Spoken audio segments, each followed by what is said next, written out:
For the Minnesota Golden Gophers, the quest to repeat as national champions has come here today to Ritter Arena in downtown Minneapolis, Minnesota, where the Golden Gophers host the #2 team in the country, the Boston University Terriers. Hello everyone, Will Fleming alongside Olympic gold medalist A.J. Malesko. And A.J., the storyline's all about the Gophers trying to make it back-to-back championships. It would be their 49th win in a row.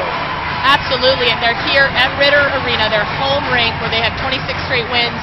An unbelievable season, 40 in a row, 48 total dating back to last season. The pressure's on them, but they have risen to the challenge the last couple games. The last two games have been overtime, so it's going to be a great afternoon for hockey.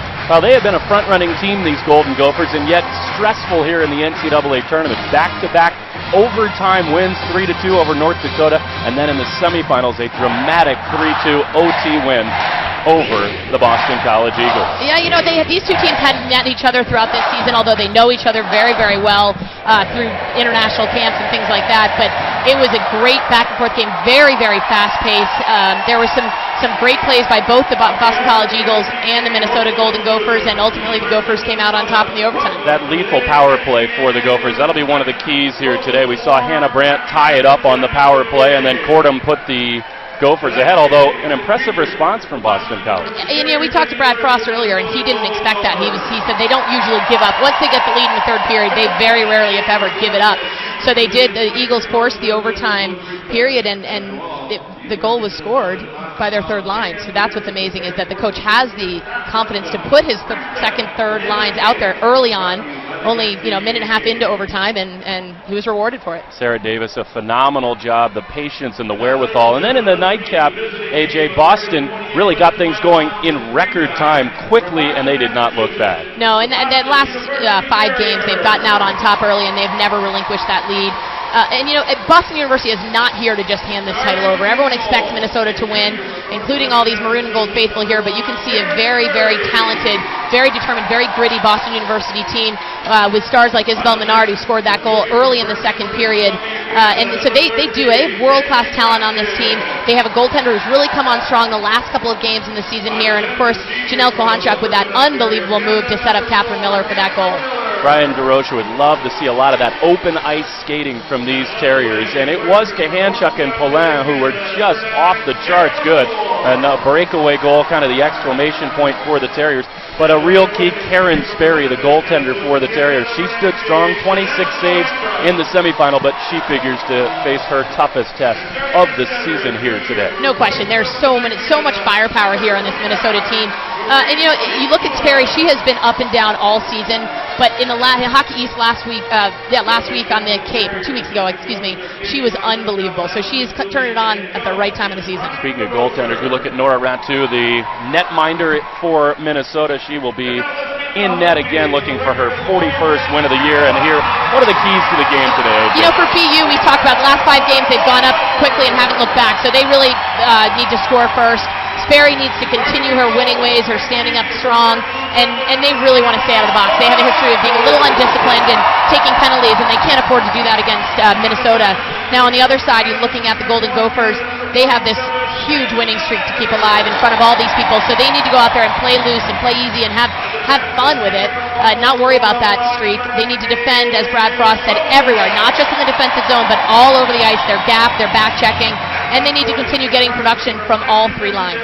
You always hear it. Coaches always want that first goal, but I think today, here particularly so, that first goal is going to be so critical. And I talked to Brian DeRocha just a little bit ago, and he was saying that getting that first goal is so important because then it takes 3 goals for them to really rattle you. 1 goal is not a big deal. Even 2 goals, you can come back. But they get that third goal against you, and you're really feeling down. So he said if you get that first goal, you're in a really good position. Although if there's an offense in America that can get 3 quickly, it is these Gophers. And Brian DeRocha did say that as well. You don't want the floodgates to open. 1 goal is one thing, but these Gophers can certainly get on a roll and can be 3-0 before you know it. So he knows that they need to prevent that. Now, one of the subplots here today, this is the 13th NCAA sanctioned championship. We'll see whether, for the first time, a non-WCHA team can win the championship. Well, we're going to step aside, and when we come back, the puck will drop. The stage is set here at Ritter Arena. The lights are bright. The Gophers and the Terriers, a national championship, will be crowned when we come back.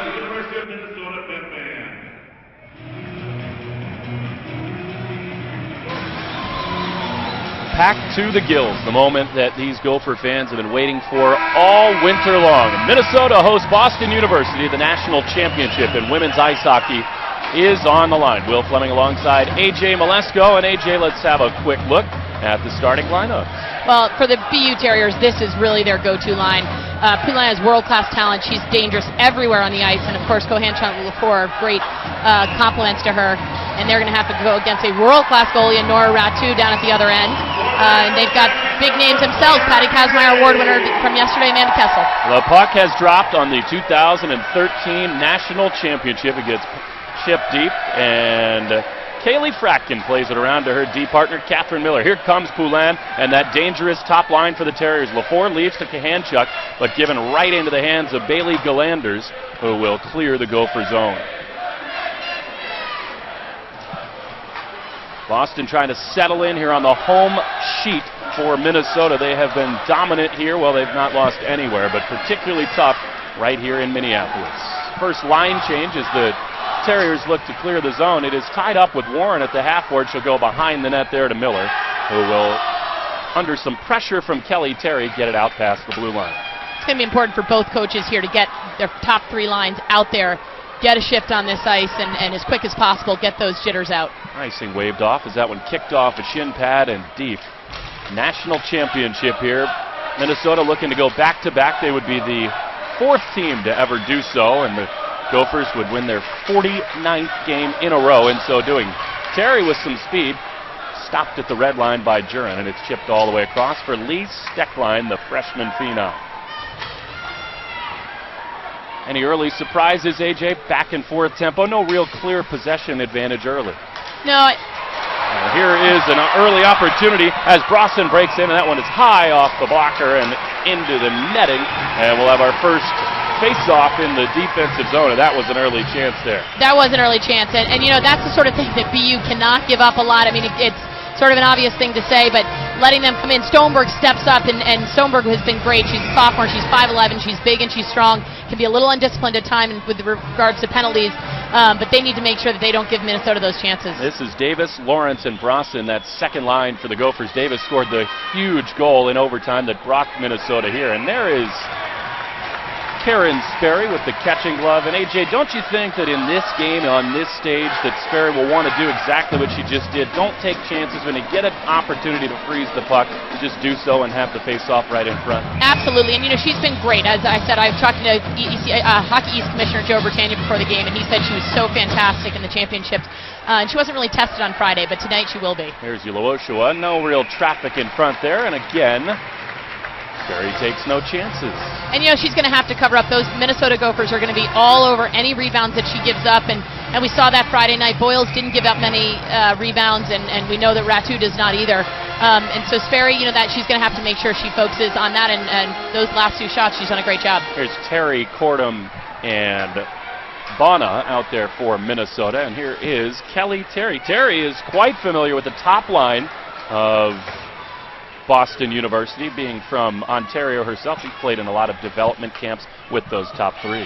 She has, and you know, Minnesota is primarily an American team. They do have the 2 Finns and 4 Canadians, but Boston University has certainly more. Their superstars are north of the border. Here are the top 3. If Philippe Poulin dumps it deep as Lafour gives chase, but beautiful skating by Maritza McMillan, and she will dump it back behind the net where Sperry will lay it back to the defense for Lilian Riberina Braga. She's harassed by Terry, but it does clear the zone, and there is Galanders. So much talk about the front line for Minnesota, and warranted for sure, but it is that big, strong defense on the back line for the Gophers that allows the free-flowing O. That's true, and I do think that they were not as dominant as I expected in the semifinal. They sort of hung back a little bit more and let their top 3 lines do most of the work, but they have the capacity at 5'9", 5'10", 2 6-footers out there to step up to really make a difference and create some offense.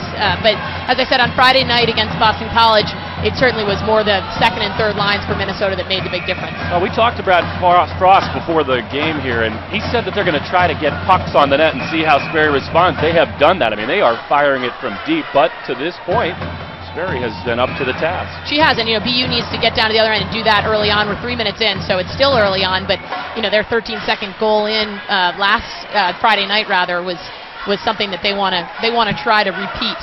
The penalty box will be something to watch as well, as Bozek, some nifty stick handling. She's into the zone. She's got Kessel in the slot, looking in the area, and the net comes off its moorings. That was a glorious chance there, but a couple crashed into the pipe, and a crisis averted for BU. Well, it's interesting. It comes right after me saying that the Minnesota defense didn't really generate anything the other night. Here's Bozek, a Patty Kazmaier Award finalist, and she's creating that. She makes that great move and gets that pass right out in front, and the BU defensemen are there, and it's going to be very physical. All these players are strong. A lot of them are big, but great play by Megan Bozek, showing her offensive skill in really great hands and great vision. Here's Davis at the face-off circle with Brosson and Lawrence to either side of her. Bozek back on the point. She will fire it on net, a redirect just wide, and there is Menard to chip it down the half-board. Kayla Tutino, who impressed us so much with her forecheck in the semifinal, and now a whistle, as they're going to call a hand pass, I believe, before Menard and Warren could break into the zone. Warren looked like she was getting ready, ahead of steam right there, and Warren's one of those unsung heroes on this team. She's got her two great line mates, Menard and Tutino, but Warren really does a lot of the work, and Brian DeRocher was saying that throughout the season. She's sort of one of those people who flies under the radar, even with regards to Team Canada, but she's really one of the hardest workers, and this season her point totals have started to increase. Well, early on it does feel like the rink is kind of tilted towards that Boston defensive end, and now a chance to break out as Boston University gets it past the red line, but not much further than that, as Jurin gets tied up in front of the Gopher bench.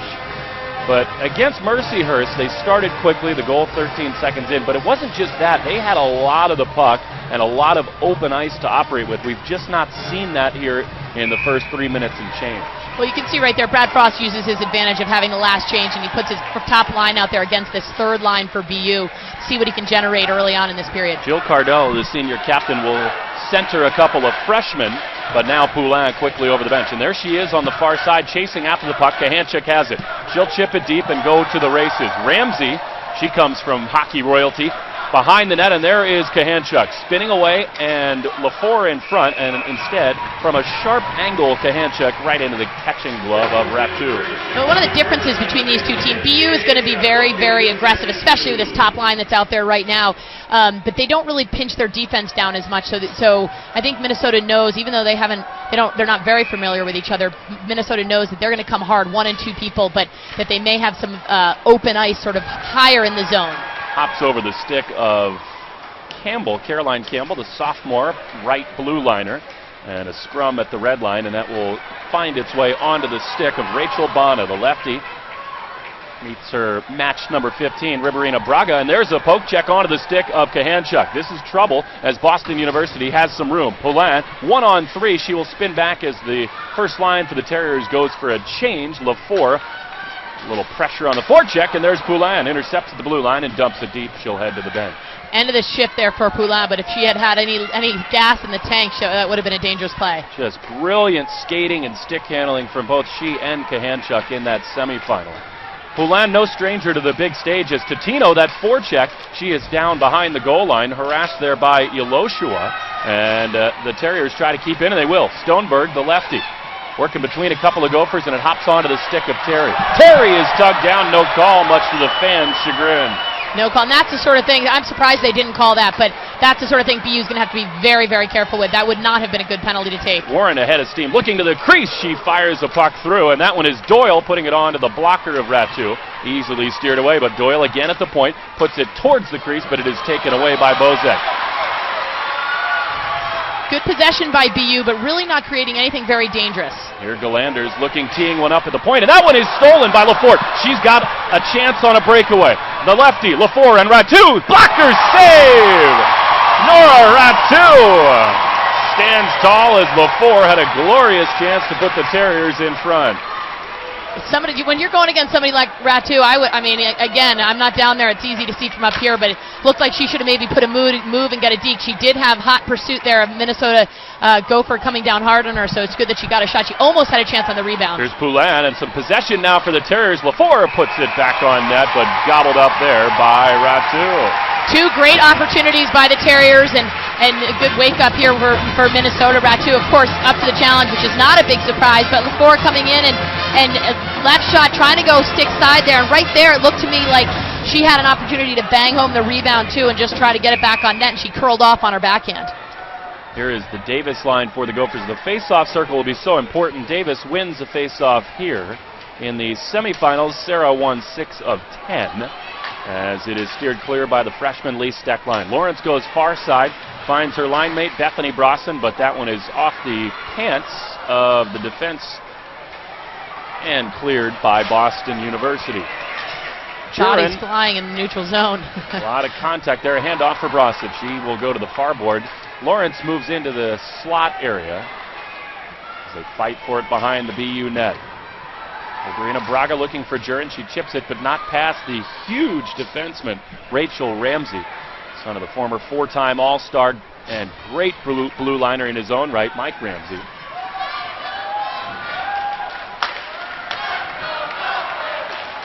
Still pressure on the forecheck for the Gophers, and they will clear the zone. McMillan far side, and there is Campbell, who will meet up with the boards and wait for reinforcements off the bench. She finds one in the form of Warren, but it hops off her tape, and Minnesota regains. That one is redirected on the net, and here is Kayla Tutino, havoc in the offensive zone every time she's on the ice, and again more forecheck pressure, but here's Cordum. Near boards, Cordum will dump it deep, and Terry gives chase. And there is Tutino. With her head up, she gets it out of the zone, and Warren will give chase. Good play by Tutino to recognize she had pressure, just get it out of the zone. Even though they didn't have possession, they didn't enter the zone with full control, she was able to get it across that blue line and make sure that Minnesota didn't stay in the zone. That one is deep, but it will not be icing. As Doyle, a little cavalier there, especially given the fact that Bono was right there, but it does get out of the Terrier zone.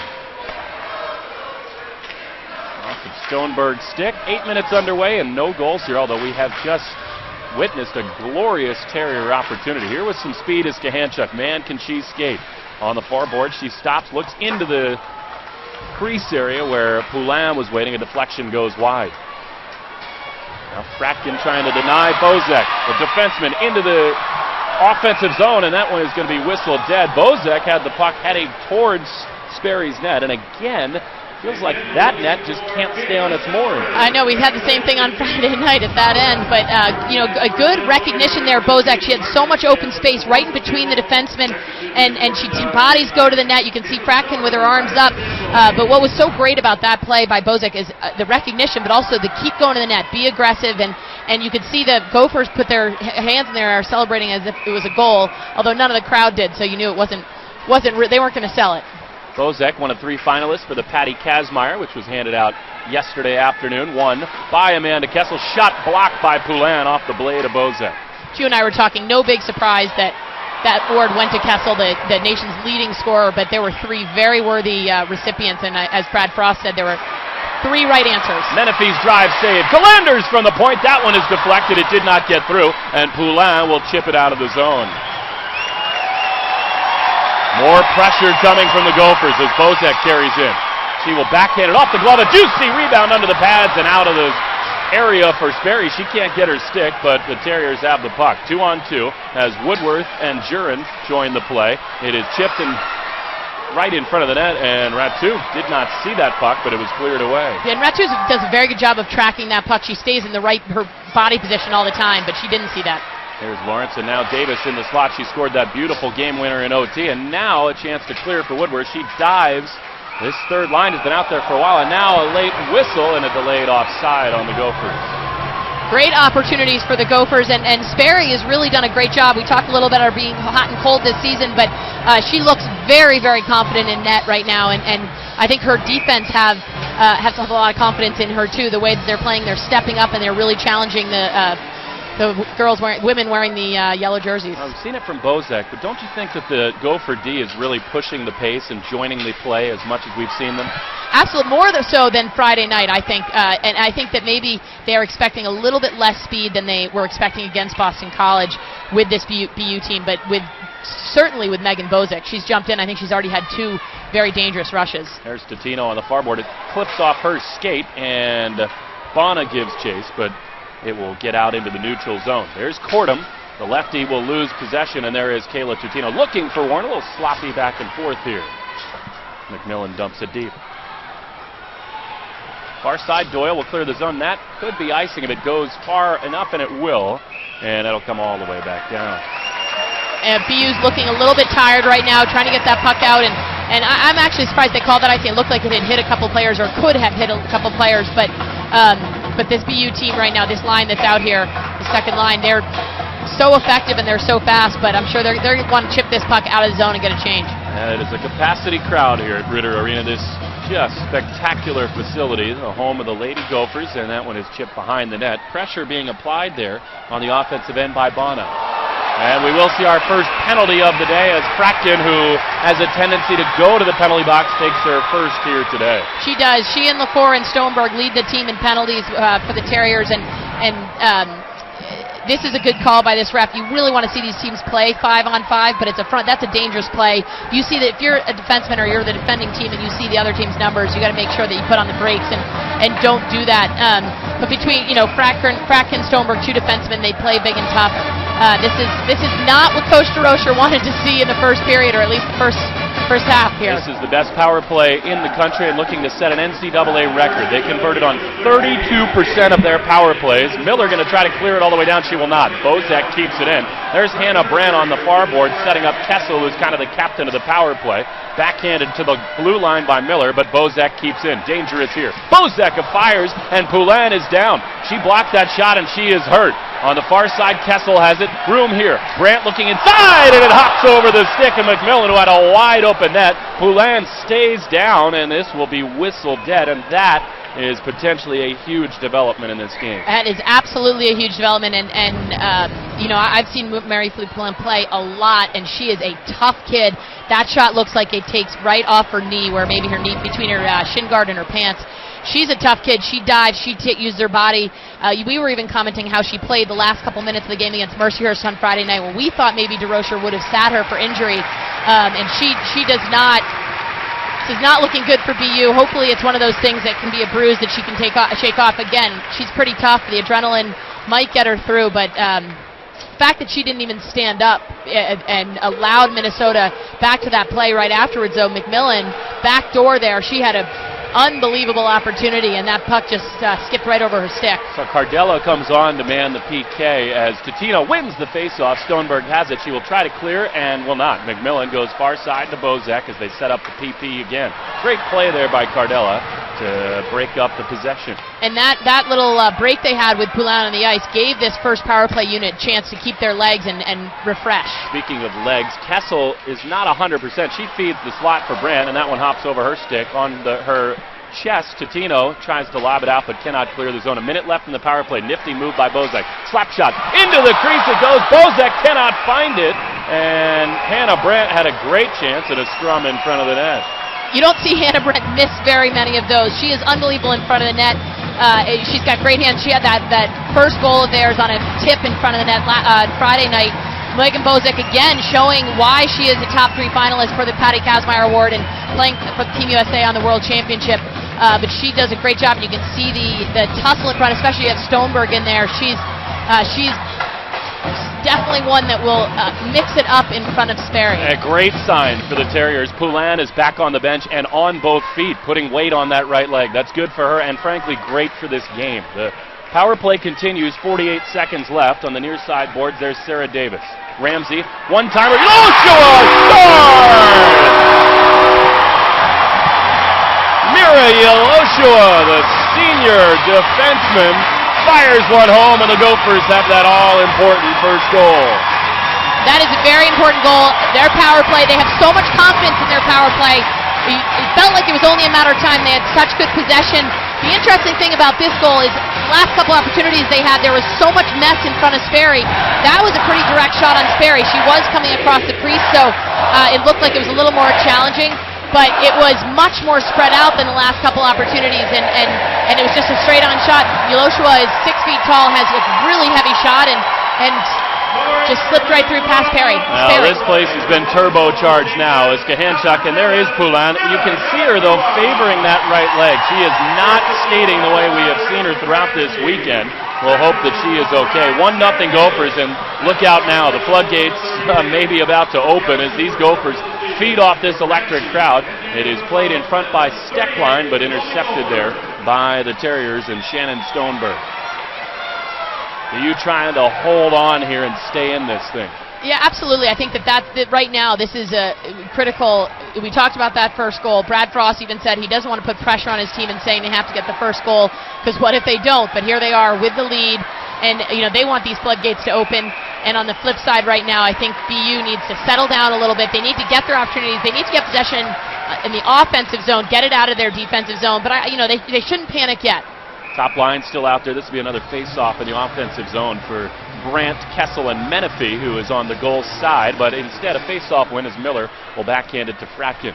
Fratkin took the penalty that led to the opening goal here as Bozek keeps it in. She ladles it wide of the net, but there is Kessel to recollect. Nifty stick handling, bumped off the puck by Miller, but right back to Amanda Kessel. Menifee in the slot, shot off the pad of Sperry, a little shaky there, but the Terriers will clear. Juicy rebound. We haven't seen Sperry let too many up like that. Tatino a little too strong, and the backhanded leave for Warren, and Bozek regains.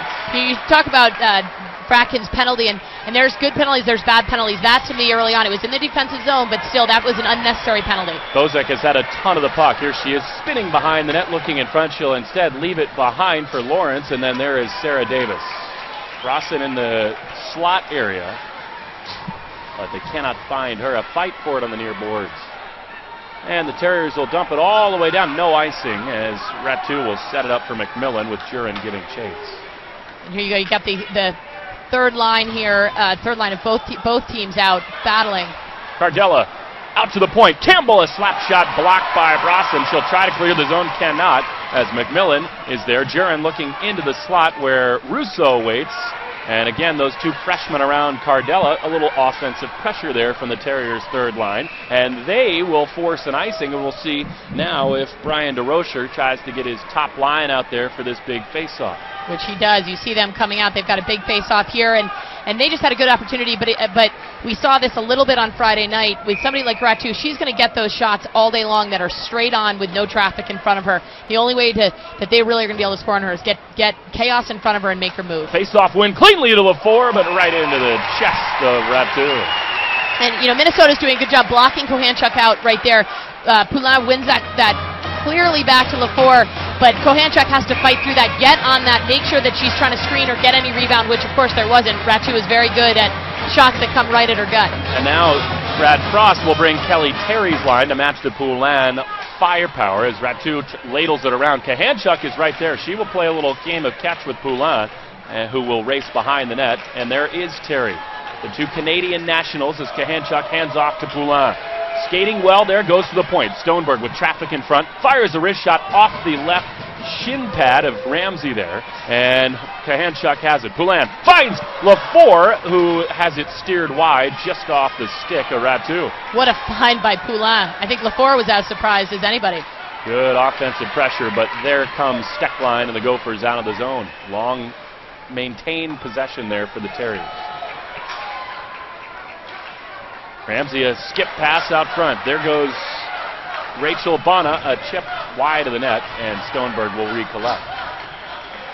Warren with a backhand ladle all the way across, and that one is controlled and out of the zone by Menard, and she is tripped up at the blue line. Tatino will pick it up, waiting for reinforcements off the bench. There's Fratkin, a sort of muted slap shot, deflected in front. She had time there to collect it, and I think she was trying to get the element of surprise with a one-timer, but looked like she had so much ice, she should have collected it and skated in a bit. Here is Kessel. Amanda Kessel, 97 points in the year. She did not score in the semifinals. She was not on the score sheet, just the second time this season that was the case.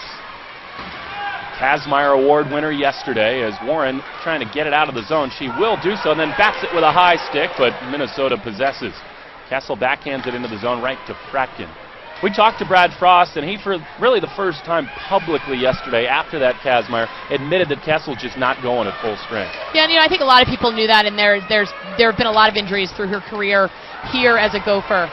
Lawrence wipes off the icing with great hustle down the way as the Terriers are pinned back, and now they'll clear the zone. Other thing that's interesting, people who have watched recently are maybe surprised that she's the Kazmaier Award winner, and he was talking about what a dominant season she had before these injuries. And then the voting happened, and then she got injured. So it's hard to dictate what's going to go on with the playoffs when the voting for something like the Kazmaiers already happened. Cardella with a head of steam looking for Jurin as that one goes through the crease untouched. Ratu let that one by under the blade, but Russo could not find it. Under 4 minutes to go in this opening period, the Gophers trying to make history, win their back-to-back championship. It would be the 5th in program history, tying them with Minnesota Duluth for the all-time tops of that list. What stick handling by Steckline. She carries it into the zone, and a nice takeaway there by Jurin.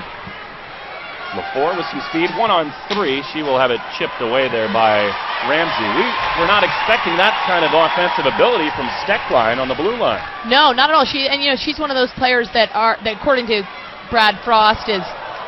We got another penalty here, and it'll be very interesting to see how this goes. And they will give it to Ramsey because on the back end there, Ramsey went down first behind Poulin, but I guess she'll be called and be sent to the sin bin. I think this was, you can see her tying up Poulin, and she does go down first, there's no question, but that's a good call by the ref. The ref was right there, had a good view of it, and that's a good, again, Ramsey's one of their 6-foot defensemen, her and Yeloshua, and here we'll get this is a great news for the BU Terriers, get a look at their power play early. Now, a few moments ago, it was a wonder that whether Poulin would return to this game. She's out there in a critical power play here in the first period. There she is in the far face-off circle.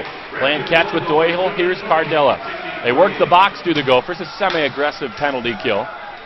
Big spot early for the Terriers as Bozek will stop it and clear. A diving save by Doyle to keep it in the zone, but she has to lunge and chip it deep where Bozek controls, and she will send it on down. Good kill by Minnesota. It is semi-aggressive, but they seem to be really bottling up those passing lanes, and for Boston University to try to get work around, but also penetrate that, get in and get some shots on Ratu, get her moving in her crease. This is just what the Terriers want. Kahanchuk and Poulin out there alongside Warren with some room to operate. Brilliant stick handling ability for all of this power play for the Terriers. There's Miller, goes far side. Doyle tees one up from the point, just wide as Warren gets it off the back boards. There we see the lively boards there, a big shot off the net. If you just miss it, it's going to come right back out. There's no question that Ratu knows that. This is her home rink, but those Boston University forwards have to be aware of that. A really bizarre change there with the puck in the offensive zone during a power play. Doyle goes to the bench and it's cleared out.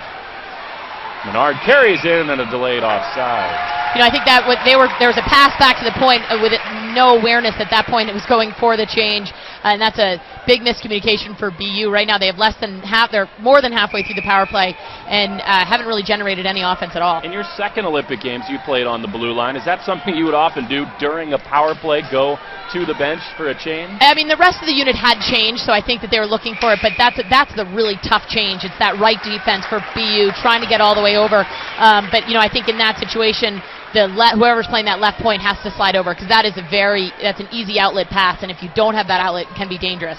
So a little loss of feel there for the Terriers. They got 36 seconds left on this power play, trailing it 1-0. Totino ties up the faceoff. Warren in for aid with LaFour alongside. This is the second power play unit, but still dangerous for BU. Menard has it. Totino, little whiff on the backhand, and here comes Kessel. A 2-on-1. She had 5 shorthanded goals. Gives to Brandt off the left shoulder. Brandt, she scores! A sharp angle behind the net. Sperry not expecting it. It kicks in, and the killer finishing touch of Brandt makes it 2-0. This team is so dangerous shorthanded. We mentioned Friday night, they've scored more shorthanded goals than they've given up power play goals, and this 1-2 combination, you can see Sperry starting to look back, thinking the puck's coming out the other side, and Hannah Brandt, freshman, setting an NCAA record for freshmen in points this season. She does a good job just throwing it on net. Who knows what's going to happen, and in that situation, that's a pretty good turnout. Well, a huge goal. It's the second shorthanded goal for Brandt, her 32nd overall. Answer time for the Terriers. Poulin and LaFour. Kahanchuk back out near the point. Instead, it's Stoneberg. She will put a shot on net. Ratu gives up the rebound. Shot and a goal! LaFour, just what the doctor ordered. A rebound by Ratu, and the Terriers right back in it. One section here of BU fans, and they are going wild right now. That is a big answer by freshman Sarah LaFour. A good shot from outside, and this is surprising to me that Ratu leaves that puck right there. But what's also surprising is LaFour is all alone, and we talk about their defense. They're big and they're strong, and they create a lot of offense. But Brad Frost always says they take care of their defensive zone first, but they hung their goalie out to dry there. So in a span of 12 seconds, we get a shorthanded goal and a power play goal. That was with 1 second left on that minor to Ramsey, and it has been a wild finish here to this opening period. It's a big goal for BU to go into the locker room, barring any changes in the last minute, to down by 1 as opposed to down by 2. Now this might be one of those changes that Cordum carries in, looking far side to Bana, the lefty. Cordum puts it on a rebound, but Terry could not find it. Here comes Warren with numbers, 3-on-2 if the Terriers hurry, as Totino will have it poke checked away, and there once again is Becky Cordum. She is slammed into the boards, but no call, as the Terriers will get the benefit of the doubt going for the puck there on the far side. Great back check by Louise Warren, maybe a little forceful, and you can see Cordum getting up a little bit slowly. Louise Warren is one of those workers. She works hard all over the ice. She does a good job of battling, and the crowd definitely wanted a call with 37 seconds left in this period, which would carry over to next period, but it was borderline. I think that was probably a good no call. We knew that special teams would be key in this game, and boy have they ever. A couple power play goals and a short-handed tally, as Kahanchuk has it with 30 seconds left. She finds Cardella, the captain. Near side has got some room, waiting for reinforcements instead. Never a bad play, just fires it right on net. We saw on Friday night a lot of shots seemed to come right at Nora Ratu's chest, her stomach area, and it's interesting because you've got some great shooters out there, but I think it's a factor of Ratu being so square to the puck. She's always in a great position. She makes everything look pretty easy. Cardella with Poulin behind her will see Brandt come into the face-off circle. Kahanchuk with a drive that is steered wide off the right pad of Ratu. There's Poulin, 14 on the game clock.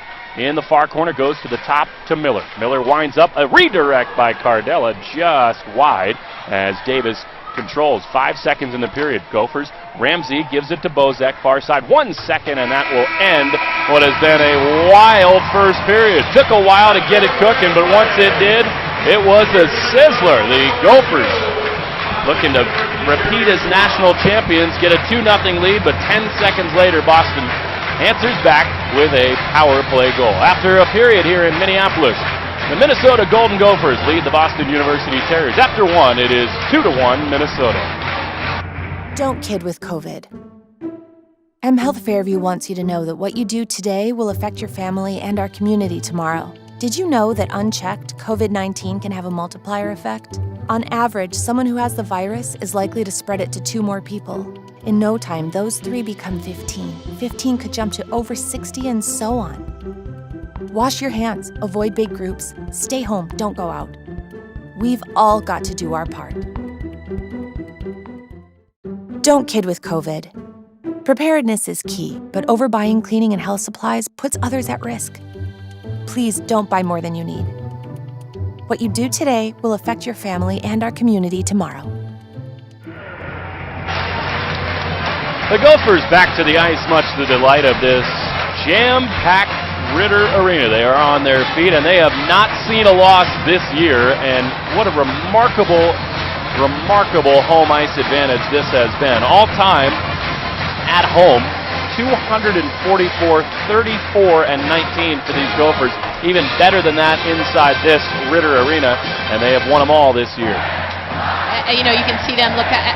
The coach keeps telling us how close they are. They're such a spectacular team. He's not worried about results. Success will take care of itself. He's worried about the process. He says all these great things, but right now it's coming down to the next 40 minutes to see if these guys can play loose and not play for that, not worry about that streak, and play hard and keep doing what they know how to do.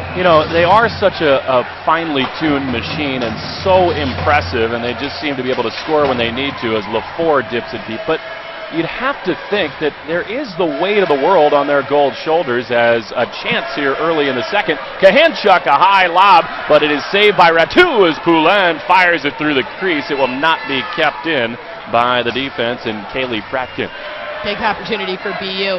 Absolutely, 40-0 this season, and Maria Hudzik, our old athletic trainer from my Olympic Games in Salt Lake City, who worked for BU at a long time, just let me know that Mike Eruzione tweeted the Russians were 40-0 going into Miracle on Ice game in 1980, and didn't help them much there. So I'm sure that BU is maybe taking some of that to the bank right now. I'm not sure they know that, but Mike Ruzzione's pulling for them, I'm sure. There are a lot of miracle on ice ties to this game. Of course, Herb Brooks was behind the bench there, and he's a longtime Minnesota coach. The faceoff won by Brandt, and not on the ice right now, but Ramsey, her dad, Mike, was the youngest member of that team in Lake Placid, is shot on and saved by Sperry. Brandt was there dangerously, but it is cleared out. You know, and you have this weight, as you said, and I know it personally as an athlete. We went into the Salt Lake City gold medal game undefeated. We lost one game that season, and unfortunately it had to be the final one to the Canadians, but even against Canada we were 8-0, and so you have to perform when it counts, and to this point the Gophers have, the last 2 games in overtime, they've done an unbelievable job rising to the occasion. There's the top line of Menifee, Brandt, and there she is, the Kazmaier winner. Amanda Kessel is spilled to the ice, and surprising not to see a call there. The puck was right there as that one goes to the blue line. Steck line, there is Ramsey. It looked like it was an inadvertent trip, but a trip nonetheless. I'm surprised they let that go. And anytime Kessel is spilled here, these fans want to see a call. Especially knowing that, you know, publicly now that she is battling from some injuries, I think this crowd is probably a little more protective of her. She had hip surgery, kept her off the ice for a couple of months. She's also dealing with a hand contusion. At one point, she could not even hold the stick properly, and she sat for a few weeks, so she is really banged up. She'll come to the bench for a change here. Lee Steckline, she's on that preliminary Worlds roster. She and Kessel leave bright and early tomorrow morning as no rest for the weary. This one on the near boards, Brosson has it as Jurin gives chase into the slot. Davis was waiting there. It is tried to be cleared by Russo, but not out to the point. There's Loshua. Russo blocks this one and looking to lead Jurin out of the zone. She will not. Into the big pog, Loshua. Into the slot. Lawrence backhand taken down from behind. Sperry out of her net. She will get back in as the puck is pinned to the backboards. That was dicey for the Terriers. Very dicey. Loshua does a great job of standing up with so much confidence on that blue line to keep the puck in the zone, and Terriers had already taken off to the races there, and that's a great job by Sperry. I think that you also have Megan Lawrence, who was a little surprised maybe to be all alone, and she went off to the glove side of Sperry, but the other thing is on that breakout, BU needs to be very aware of that blue line, and they have to be sure of that puck, and they've got to get it out when you're playing against defense like the Gophers have. Fordham wraps it around. Just over 2 minutes elapsed in this middle period here of the National Championship. Beware the long changes here in this second period. Fratkin plays it along the top line out there for the Terriers. There's Kahanchuk, she carries it in, harassed by McMillan. A couple of slashes to the stick, she'll look up to the point. There is Fratkin, and that is poked away by Fordham, but Kahanchuk right there. And an interception on the near side. That was off the blade of Rachel Bonner. Poulin is taken down just outside the blue line, and the Terriers will change. Do notice when Poulin's out there, she loves to be in that high slot area, and she's so good at it because she has such great vision, such great hands. She needs to mix it up a little, crash the net, and get other things going on. Here is Menard with Warren on the far side. 3-on-2, the trailer, Totino. She gets it in the slot. Shot, and a save by Ratu. Great save by Ratu. She saw that puck the whole way in. Totino would have been better off probably taking a low shot, making sure that rebound would stay in front for a possible, for her teammate to get a possible rebound. Menard leaves for Warren. Terry on her. Pinned on the far side boards. We have seen Ratu so strong on pucks up high. The glove and the blocker are outstanding for the Olympic bronze medalist. Bonner going to wait for the zone to clear as Kessel races out. She'll circle back as Sperry tees it up behind the net. That last play there, BU actually did have a defenseman down low and only one player out in the point, which is unusual for them. They don't usually have their defense join the play as often as a team like Minnesota. Totino lobs it deep. Here's the third line for the Terriers. Nifty stick handling. There's Kessel. She's got a 3-on-2. Into the slot. Brandt. Beautiful poke check by Campbell, but Kessel right back. Toe drag shot and a block there. An excellent job by Russo to go to the ice. And Brandt is spilled. The fans want to call. Steckline near boards. Kessel can't find it now. She has it. Spins around. Plays catch with Steckline. Looking into the slot for Kessel. There she is. Pass far side. Menifee. Kessel and a deflection wide. Seeing glimpses of just absolute brilliance from this line. Kessel to Ramsey up top, a drive and a block save by Sperry, but pressure here from the top line of the Gophers. Menifee keeping it away. Up top, Ramsey, Steckline. Kessel comes to the bench as the shot is blocked. Jurin trying to clear the zone, and she will. Campbell will get past the red line and dump it deep. That looked like a power play. They had the puck with so much possession, working it all around, but they also were able to penetrate, get some unbelievable opportunities. Gophers imposing their will. Davis, who scored the winner yesterday, shot steered wide, and it feels like the Terriers on their heels here. Davis in the far corner, controlled by Rossin, and again, Minnesota has it pinned deep. Behind the net, Davis, and there is Poulin to go behind the net and try to clear, and they will get it out. Here's Poulin with LaFour, a 2-on-2 for BU. Poulin will drive it wide off the skate of Lawrence, and hard around for the Gophers, and they've got numbers. Brosson, far side with McMillan joining the play, wrist shot into the pad, and it goes just wide. Lawrence, as Sperry lost her stick, and she's on her tummy. Sperry does not have a stick from her knees. Brosson comes near side. Terry looking around as the goaltender for BU does not have her goalie stick, and she also appears to be a little hurt. There from the point is Bozek. LaFour will clear it out, and Sperry appears to be favoring that right hand. She does, and that stick is awfully far away from her. If you can, I don't know if you can see it, but it's up by the top of the circle, and she needs to get that stick. Somebody on the defense needs to be aware that Sperry doesn't have a stick and get it for her. Now she'll come pick it up herself. I think they were so intent on getting that puck out of the zone, getting it down, and an icing like that that's what they needed to do. Ice it, get it down.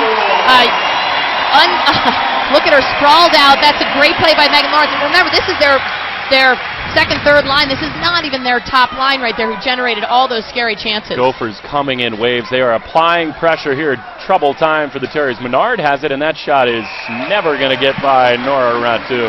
One thing I did notice about that shift, that there were a couple shifts that Minnesota just had with such dominance, is the only chance that BU had was when somebody like Poulin took the puck, took control, and got it out of the zone herself, carried it in, took a shot, and of course they came right back down at the other end. But that's showing her leadership, her strength, her wherewithal, her poise on the ice to just take control of the situation. This second period has been 100% Minnesota. They have controlled the puck. They've had a flurry of chances, and they are looking to double their lead, the one that they relinquished at the very end of that first period. BU has it here in the offensive zone with Menard behind the net, but quickly out of the zone. Here comes Kessel. From a feed on Menifee, streaking to the net is Bozek. Beautiful hold from Kessel in front, but Menifee's stick was tied up. Stoneberg looking to clear to Warren, and it'll get out, but these Gophers right on the puck once again. So you can see them stretching. You've got Rachel Bonnet on the far blue line. They do a good job. Their defense their tape-to-tape passes are unbelievable. They can really stretch the zone, and their passes are so quick that they turn their turnovers they turn it up so quickly. Kessel appears to be taking short shifts as Giron takes it away, and Cardella on the far boards. The captain finds Woodworth around the blue line. She'll lay it for Riverina Braga, and Cardella back below the goal line. Giron pinned there by Steckline, but you're right, AJ, the ice appears to be opening up for the Gophers, and that is not a very good sign for the Terriers, as their skating and stick handling ability will likely figure to burn them before long. One thing that we've seen, and people have seen with these Gophers all year, is that they get better as the game goes on, and they started that first period up 2-1, so if they are getting better and better, then that's exactly what Gopher faithful want to see. These fans have grown so accustomed to this team just steamrolling opponents as Brosson carries it into the zone with Lawrence on the far side. His left back, and coming is Yeloshua, who scored that one-timer on the power play in the first period to open the scoring here. He's pinned by a couple Terriers with the puck poked loose, and Riverina Braga, nice play off the boards to Kahanchuk with a little steam. Kahanchuk steals the puck, but then loses her footing, and Yeloshua there to steal it away. Here comes Terry on a 2-on-2. Kelly Terry into the zone, spins around Riverina Braga into the slot, but steered away. Poulin, a nice back check there. It will not clear as Galanders finds Cordum. Becky Cordum on the near boards. Poulin all over her. Takes it away in a 3-on-2 if BU can organize, but they cannot. They don't get the puck past the big blue line. They're Galanders. A good read by Galanders. She was telegraphing that pass off the boards, but these boards are lively enough that it would have been a great pass and center in, and Galanders does do a very good job of reading that. Terry cannot clear the zone after the poke check from Cordum, and will have an offside. Overall right now, the Minnesota Gophers are showing exactly why they've gone 40-0 and 48-0 coming in from last season. They just have, it's willpower right now. They just are absolutely exerting their will on the BU Terriers. Anytime BU gets the puck, the Gophers steal it right back, and then they look menacing when they have it.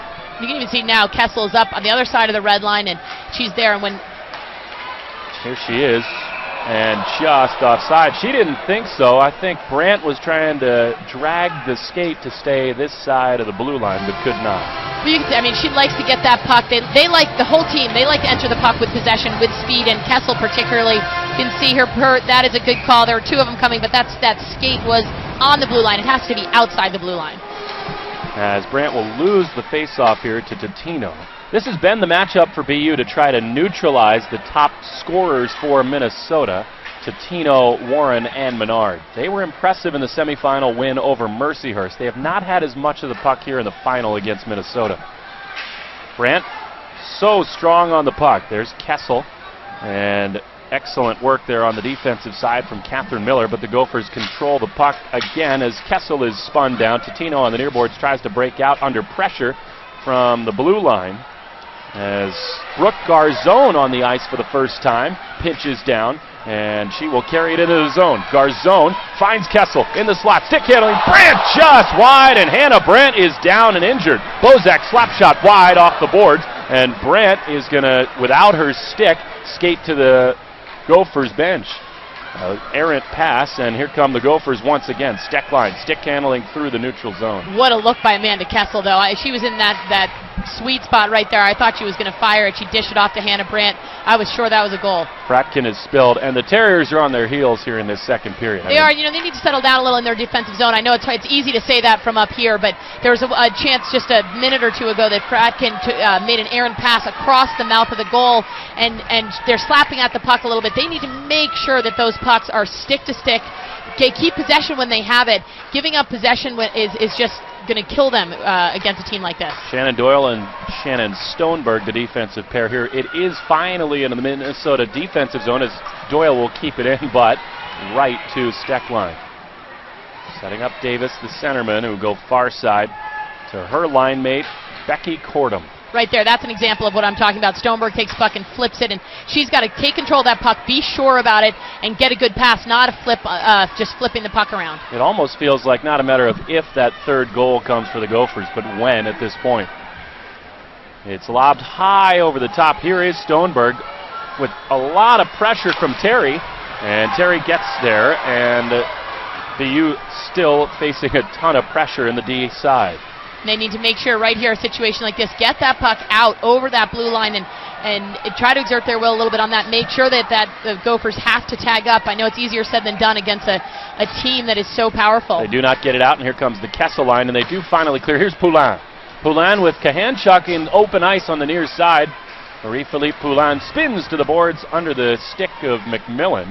And yet from her stomach still half maintains possession of the puck against two Gophers. They've got room, do the Gophers, but just off the skate of Menifee.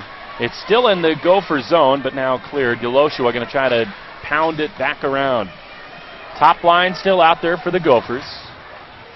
Kicked along the far boards there by Hannah Brandt, and now Kessel. Nifty stick handling. Menifee and Kessel in the slot. Kessel fans wide open in the slot, and now Poulin will clear the zone. Good for the Gophers to see Hannah Brandt back out there. LaFord just off the blade of Ratu, and then she'll reach over the back of her own cage and grab it. Good job by Ratu there. She recognized that. She watched that puck the whole way, was able to glove it as it's bouncing back, and unlike Sperry in the first period who had that puck come along her back, and you know, you've got a senior goaltender who's played into Olympics versus Sperry who's been playing great but doesn't maybe quite have the experience. Poulin, no stranger to the big stage. She scored both of Canada's goals in the 2010 games to beat the United States, and she is no stranger to the bright lights. No, as the youngest player on that team too, she still is, but as a youngster on that team, she was unbelievable. BU finally has the puck in the offensive zone as Warren and Bozak go down.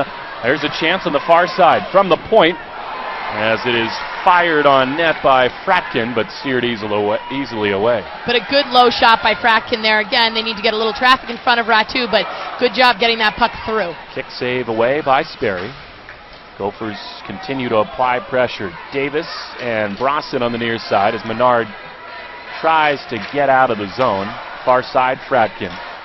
All of the action in this middle period has been in this end.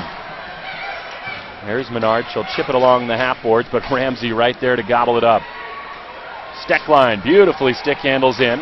She finds Terry. Terry stops and is harassed by Totino, and Warren will clear it out to Menard. Great play by Totino. Very aggressive, taking that time and space away from the Gophers. Isabel Menard will fire it on net, and once again, Ratu is there. Now here comes this third line for BU with Cardella. Here's an opportunity for BU. You see Warren, we talked about how big and strong she flies under the radar, and you can see her exerting some of her physical influence, and that was one of the penalties that one of the plays that the fans wanted a penalty on. Face-off pushed back by Cardella. Another one of those tall defensemen. There's Ramsey. As Jurin will keep it in. Cardella on the near side, the captain will go for a change. And Minnesota looking to break out of the zone. Ladled on the backhand. Here's Hannah Brandt. She spins, and Steckline was not expecting that, but Menifee there to pick it up. Menifee has Kessel behind her, but Poulin poke checks it away. Now Menifee, Kessel in the slot, toe drag and a shot. Beautiful poke check away by Stoneberg. Seeing some great chemistry in this line, and everybody talks about this line so much, and on Friday night I didn't see it quite as much, whereas the second and third line stepped up so much more, and tonight these three and Marion Menifee has done a lot to set her line mates up, but they're really finding each other. They're finding seams and creating a lot of dangerous plays. You know, we talked about the pressure that is placed upon this Minnesota team, and they have won the 40 in a row this season. They're trying to defend their title. Feels like once they got that lead, though, they've really kind of let it rip. They have. I think that there's a shot from the far side face-off circle, just steered away. That was Becky Cordham who put it on net, and a strong save from Sperry. Coach DeRocher was the one who told us the first goal is so important, and Brad Frost downplayed that, but I think that first goal was really important for Minnesota to get that sort of, to play loose and easy as he wanted them to play. That'll finally be taken out of the zone by Kahanchuk, but not very far out of the zone. Poulin right there with Yeloshua. And Cordham will spin and flip it into the zone. We felt it in this building, AJ. Once BC tied it and sent it into overtime, everyone was so antsy about the streak coming to an end. And you wonder whether Bozek plays it into the slot, but it is redirected, and here's a chance. LaFour has Kahanchuk on the far side. Great back check from Terry, and she is right there to foil the pass. However, Kahanchuk has the puck. It is deflected out to the point and under the stick of Campbell. Great play by Davis on that back check, and LaFour and Kahanchuk to find the legs. You can see Poulin going off. That was the end of the shift, and they ultimately made their way off. That was a great play all around, but particularly by Davis. Warren, a shot on net, and it is saved by Ratu. Seeing some of the brilliance of Ratu, they're challenging her a little bit more. She's got such a good glove that maybe her stick side is the way to go, but you can see lefty coming in on the left side here, and she ends up taking a quick shot, and Ratu does a good job of gloving that, keeping it down, but it's good to see her moving around, or that BU is getting her moving around rather than shooting right at her. And really here for the first time in this second period, BU exerting itself on the offensive end. But now right back at it, Bronson dumps it deep. She buzzes past Warren, and Riverina Braha collides. That was incidental. She had Sarah Davis underneath her. Bodies everywhere here in the Minnesota zone as it'll squirt out. Ramsey and Steckline going to play a little catch here. BU would love an equalizer to send it to the third period. This second period has been all Gophers until just recently. It absolutely has, and they are playing very, very tough. Dangerous bounce to Kessel, but she cannot keep her footing, and out with the puck on her left stick blade is Isabel Menard. Now, just over 4 minutes left here, and BU has played on their heels all period. If they can keep them off the scoreboard for this 20 minutes, they have to take some confidence out of that, though. LaFour in the passing lane. It is chipped back to Fratkin. No penalties in this second period. It's been cleanly played, and really very few whistles. Back and forth play. Menifee 3-on-2 with the top line as Brand is back in the trailing position. And a shot and a goal by Kenna Kessel.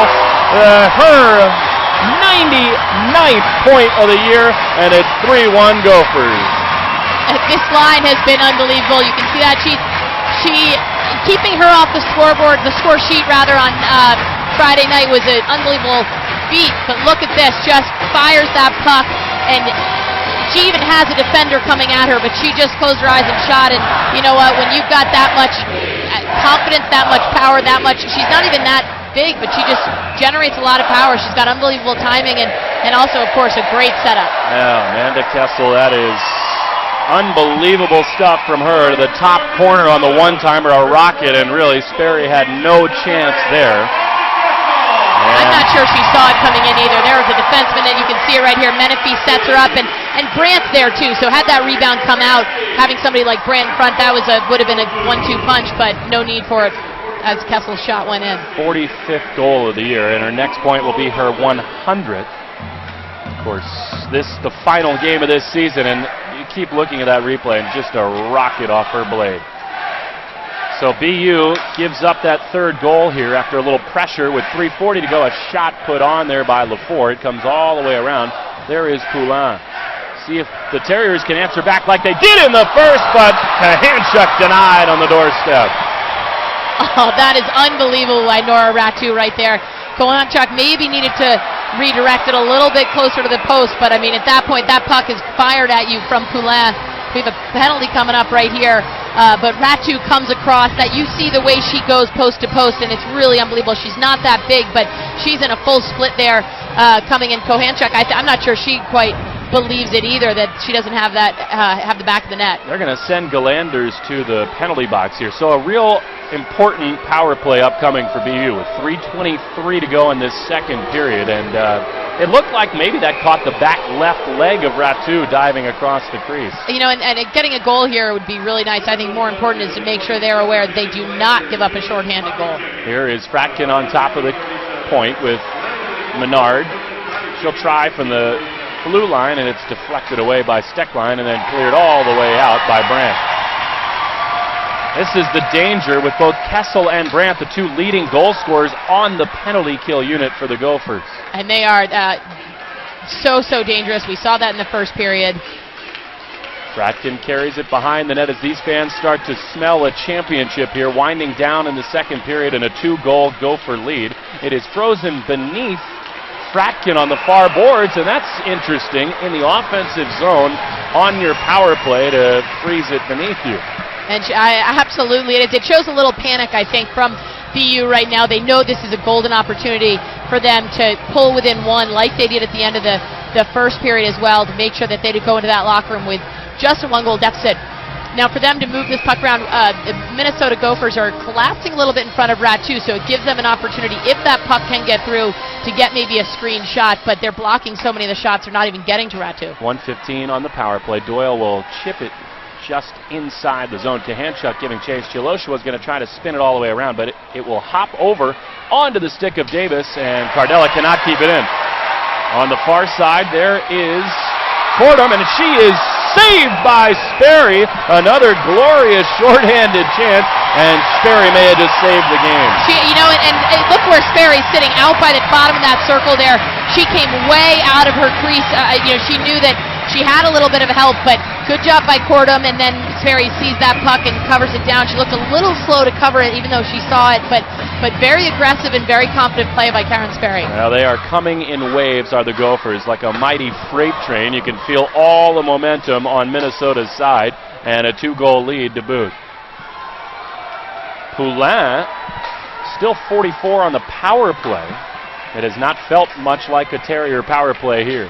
As Terry is spun to the ice, no call. Poulin nifty skating into the zone, but she will lose it to Yoloshua, who clears it all the way down.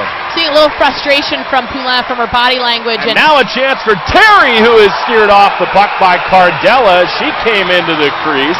Fans want to call a lot of contact as the net comes off.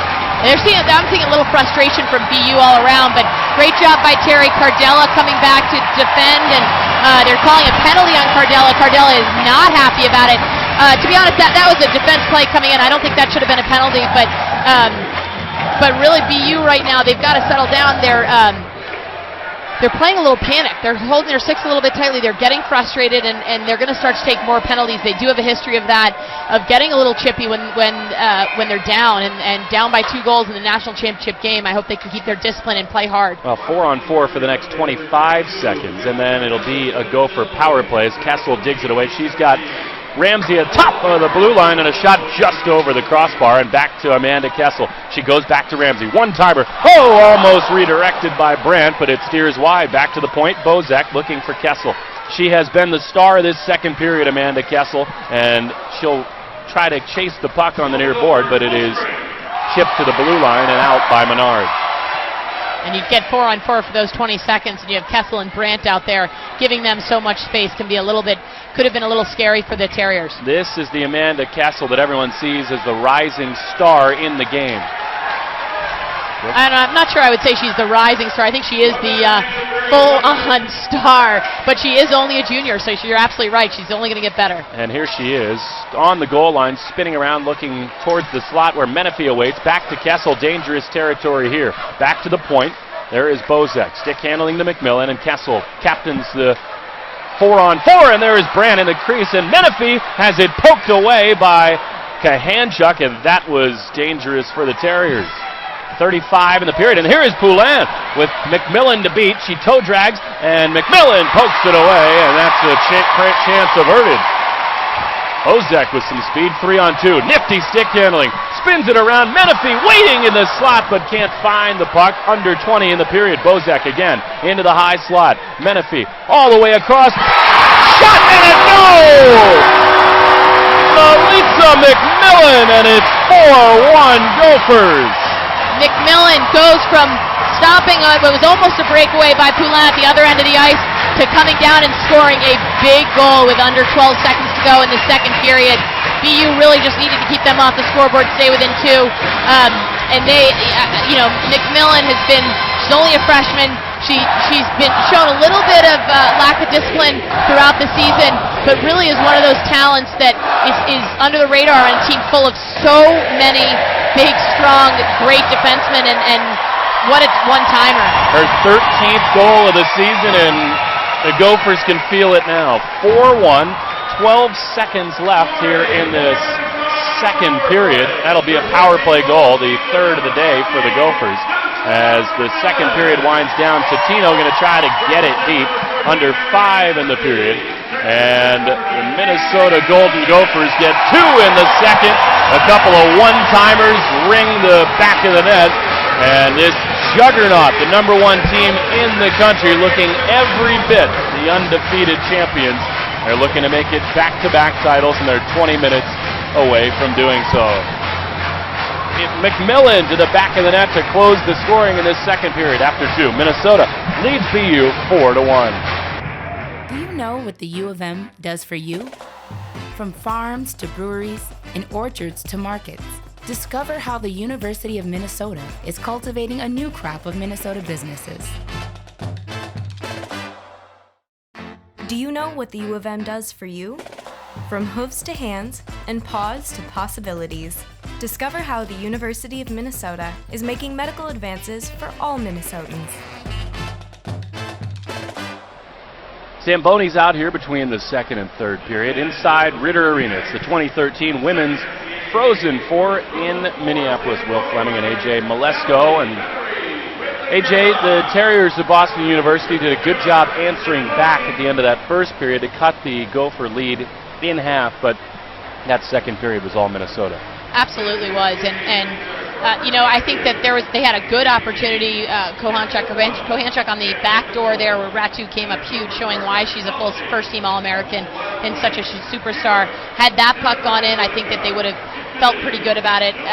Right now, giving up those 2 goals, they have to be a little bit frustrated. Now, with that said, they do have 20 minutes, which is a long time in hockey. They were down 5-1 against the University of Connecticut earlier. They came back to win that 7-5. They scored 6 goals against UNH. Now, of course, those aren't teams with 40-0 records, so they have an uphill battle. But they have come back from deficits before, and I'm sure that Jeroshra is trying to make sure that they're not panicking in there.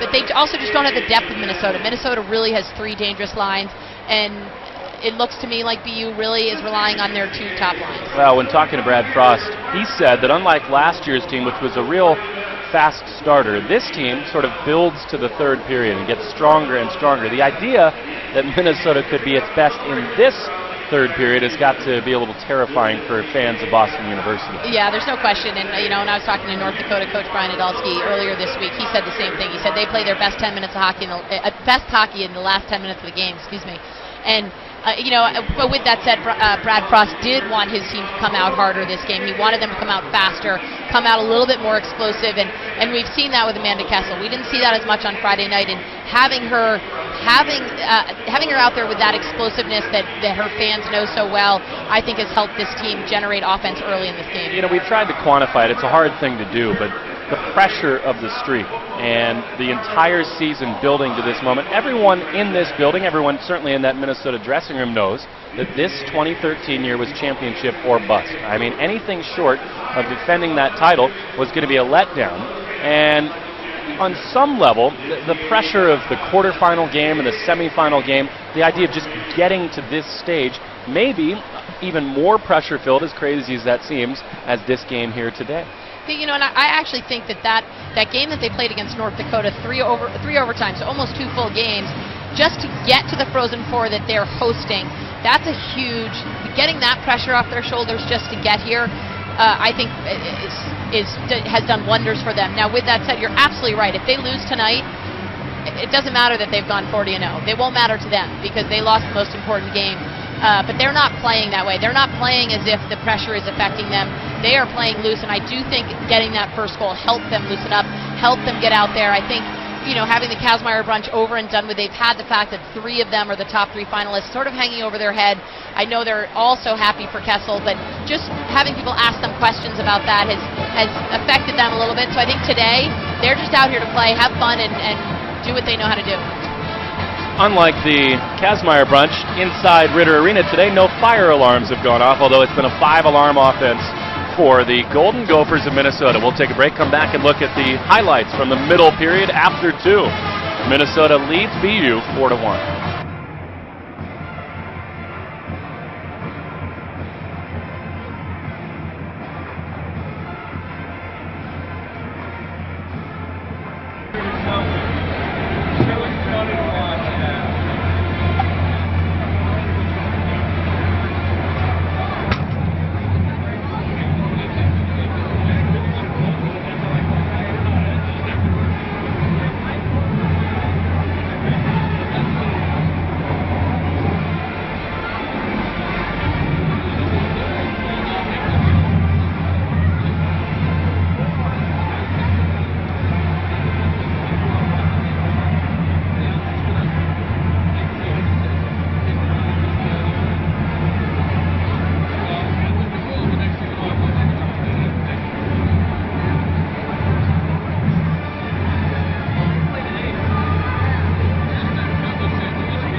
back in the second intermission here inside Ritter Arena, and though the Golden Gophers lead on the scoreboard 4-1, the shots have been even, 18 apiece, and Nora Ratu at times has had to stand tall.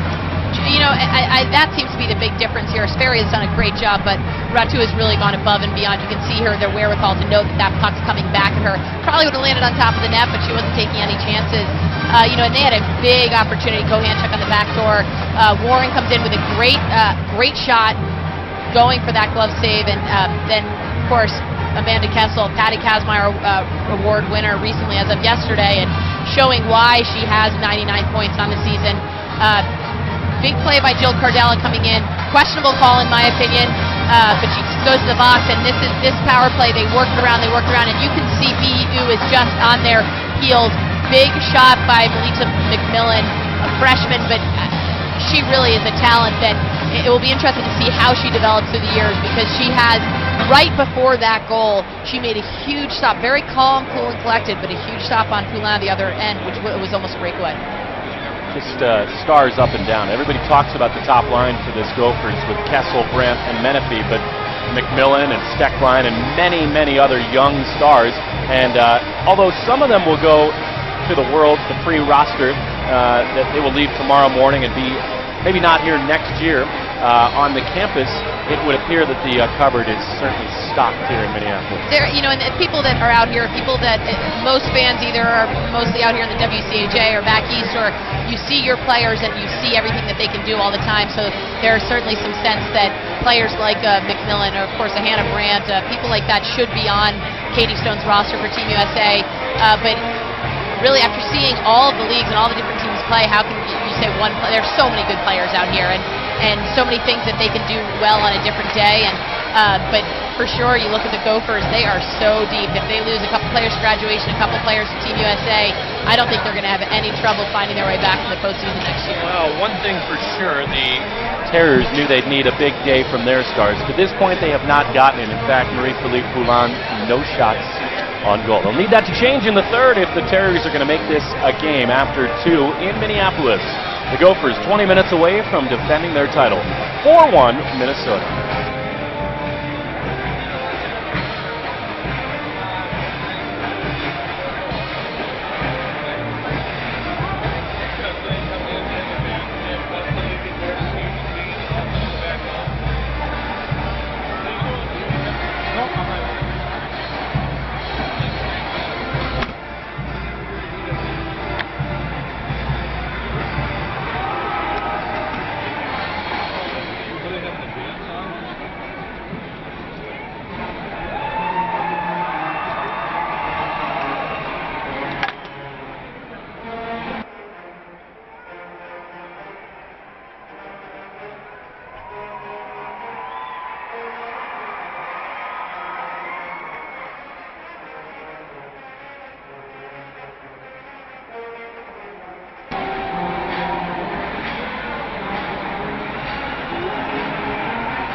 20 minutes separate the Minnesota Golden Gophers from a back-to-back national championship. It would be their 5th in program history, the 4th officially sanctioned NCAA Championship, 2004, 2005, and just last spring, the Gophers hung banners inside this beautiful Ritter Arena. AJ Malesko, what can the Boston Terriers look to do here in this third period?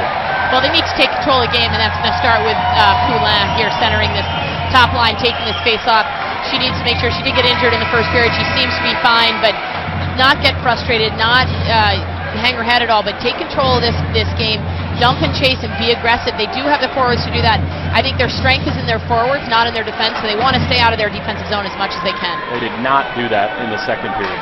Virtually the entire frame was spent in the Terriers' defensive end. Here is Poulin looking for her first shot on goal. She will not get it as it's steered wide. Before with Terry and Bozek, and there is Captain Megan Bozek. She's a senior who set a program record for points scored, 55 this year, as Poulin will carry into the offensive end. A wrap around, and she is steered off the puck. Here comes Bozek again. She has stick-handled so beautifully in this game, and now she puts it on net, steered away there by Sperry. Here's Kessel, her first shift of the third period. She was everywhere in the second. What stick handling. Plays it to herself off the boards, but Menard pokes it away. Here's Totino, who will stop it, and they'll break out with Warren poking it ahead. She's got Menard trailing. Terriers need goals in bunches. Here's Kessel, 1-on-2. They'll stop at the half board, be chased there by Doyle. And Menifee has it in the far corner. Brandt looks in the slot to Kessel just under her stick. Ramsey, a drive from the point, a rebound over the stick of Menifee. Cleared away there by Menard. More of the same here early in the third from the Gophers. 20 minutes is a long time, but I do expect Brian DeRoche will really stick to those top two lines as much as he can. See this third line with Cardell out here, and BU's going to have a chance here on the power play early on in this third period, which of course is a huge opportunity for them. They have not been able to. They had that goal late in the first period on that power play, and that last power play that they had couldn't generate much. So we'll see what they can do here. That will not make Brad Frost happy. That'll send Sarah Davis to the penalty box for a slash, and really exactly what BU needed. It is what they need right now. A minute and a half in, getting a goal now would really put them on the right track to digging out of this 3-goal deficit, which is a really tall order against any team, particularly number 1 team in the country. Good news for the Terriers is that they had a real strong power play. The bad news is that Minnesota had the second-best PK in the country. Here's a drive from Poulin. She scores! Goes 5-hole on Ratu. And the Terriers not going away. Not going away at all, and that's big. That was only 13 seconds into that power play. They took control of it. Merrifield Poulin, we said that no shots, pretty good shooting percentage this game. 1 shot, 1 goal, and a great block shot, but that comes right to Poulin. She doesn't even look like she got a whole lot into it, but it was right on the ice, and I don't think Ratu had a good shot at it, a good look at it rather, and you know what, a great job by BU to not panic, create those opportunities and take them when they're given. So the country's second-best penalty kill unit is Kessel with a head of steam, carries it into the zone. She has been a force here in the second 2 periods of this game. It's under the stick of Menifee, but controlled by Bozek. Right behind the net there is Menifee, another freshman who plays right with Amanda Kessel. Warren trying to clear the zone. She will not. Bozek, that went off a helmet in front, and Miller right there with Amanda Kessel. Kessel has the puck again. Plays catch with Hannah Brandt, who will send it to the point where Galanders waits. Bozek surveying, a little wrist shot redirect. It'll bounce out near the blue line, and Totino with her head up looking for Menard. Off the blade of Menard, and Galanders collects. Tough pass from Totino. It was up in the air. She needs to make sure, all of them need to make sure those passes are crisp and clean and flat on their sticks. The number 2 team in the country not going quietly. An early goal in the third period. It's a 4-2 scoreboard. 17-15 separate Minnesota from a 5th national championship and a 49th consecutive win. Fratkin had Lawrence behind her. A good save there of the puck, or Lawrence would have been off to the races. Played off the glass and ladled away there by Ratu. Russo loses her footing. Cardella has the puck. It will find Russo, skates. Cardella has it, sends it in front, and Campbell has it just inside the blue line. Wrist shot blocked by Lawrence. Here comes Davis. She finds it. 2-on-1. Lawrence and Brosson diving and stopping it is Riverina Braga. What a defensive play there. That could have been the dagger for Minnesota. It's a great play, and she could do that because she knew she had support. BU did a good job of back-checking there, allowing Riverina Braga to go down on her stomach and make that great defensive play. Cardella catches the puck on her right knee and carries it into the zone. Comes Kahanchuk giving chase. Lawrence is free, but the pass from Brosson is steered wide. That's a dangerous play for BU. They got to be careful if Minnesota's going to send forwards like Lawrence behind her. And here we see another power play for BU coming up. Talk about McMillan. I talked a little bit about how undisciplined she can be, and that's one of the things to look at. She interfered, but it was a good call. It looked a little bit. It didn't look like they just collided. It looked like it was very deliberate, and she put a little bit too much into it. But McMillan is one of the big. I mean, their defense is huge. They're all tall. They're 5'10", 5'11", 6 feet, and McMillan's no exception at 5'10". Fans not happy with that call as Galanders carried the puck on the far side. BU forward tried to streak on the right side of the net and collided with McMillan. That's a penalty they had to call. It was right in front of the ref, and it's interference. I mean, the rule of interference is if you interfere a player getting to the puck, which is exactly what McMillan did. And another power play opportunity here for the Terrys. Poulin wins the faceoff up top to Doyle. She's got the captain Cardella on the near side. They play catch. 16 minutes to go. A goal here would send this building into a major funk. Doyle has it up top. A wrist shot is deflected wide. Kahanchuk going to get chased under duress from Galanders, and here's Kessel. So dangerous, shorthanded. Here she comes, skating through the zone. Toe drag, shot, save off the right pad by Sperry. What a beautiful look from Kessel. She's in the slot here. Brandt chipping away, and Sperry will swallow it up. Oh man, Amanda Kessel is absolutely showing her brilliance, her explosiveness, the speed through the neutral zone that she just took, and not just speed but quickness, and to me there is a difference. Open ice speed, but she's got those quick moves with her hand, with her body, pulls in front and able to get that shot. Sperry, of course, is up to the challenge. She does a great job and does not look ruffled at all by that, but for BU to give up that opportunity when they were all the way down there in the other end, had the possession. BU is really trying to isolate Poulin. Minnesota's doing a good job sending Browson out and taking that threat away. A knuckling puck, and Sperry will be sure here. It's almost as if Kessel enjoys the rush on the penalty kill more than at any other time. She does sort of come alive. That explosiveness that everyone, Brad Frost talks about that she's been missing lately. Tonight she certainly is not missing it. She has been every bit the player that was advertised coming into this Frozen Four, and taken off the puck there is Fratkin, a 3-on-3 situation here, but now the Terriers will reset the power play. Fratkin from the point, a drive wide, and there is Cordum to clear it out of the zone. I think Minnesota got away with another penalty, and to me that should have been an interference call as well, and the refs did not call it to give BU a 5-on-3. As Warren was coming into the zone, she was dumped as Menard carries in here. Chips it past Ramsey, and Stecklein has it behind the net. 42 on the power play, and a nice job almost keeping it in there was Warren, but instead they'll have to dump it deep. That was sort of miscommunication. I think BU could have had that. Wild carom off the boards near the penalty boxes as the Terriers change. Poulin is not skating the way she normally does. She gets a stick on this one high off the glass. 20 on the power play. Can't control here. Kessel intercepts, but now Poulin back. She's got Kahanchuk on the near side. Ramsey as Poulin stops, spins, shot from the top of the slot from LaFour. Now Poulin, she's dangerous. A shot just wide. Ratu did not see that one. And Stecklein collects and clears. Who knows that? Yeah, Poulin has hit the net there. I'm not sure Ratu knew where that puck was coming. The penalty is over. We are back to 5-on-5 action. Here is Poulin streaking down the near side, but she is alone, and she'll just chip it deep. Kahanchuk as Galanders comes near side. There's Terry. The Gophers clear the zone. No, they do not. Russo has it, and Galanders retreats behind the net. Delosha with 13:45 to go in this third period. Huge power play averted and killed off by the Gophers. And spring Russo, but that one hops over her stick as Riverina Braga stands up Terry. There is Kelly Terry, the Canadian, gives to Bozek. Back to Terry, and intercepted there, and here comes Cardella.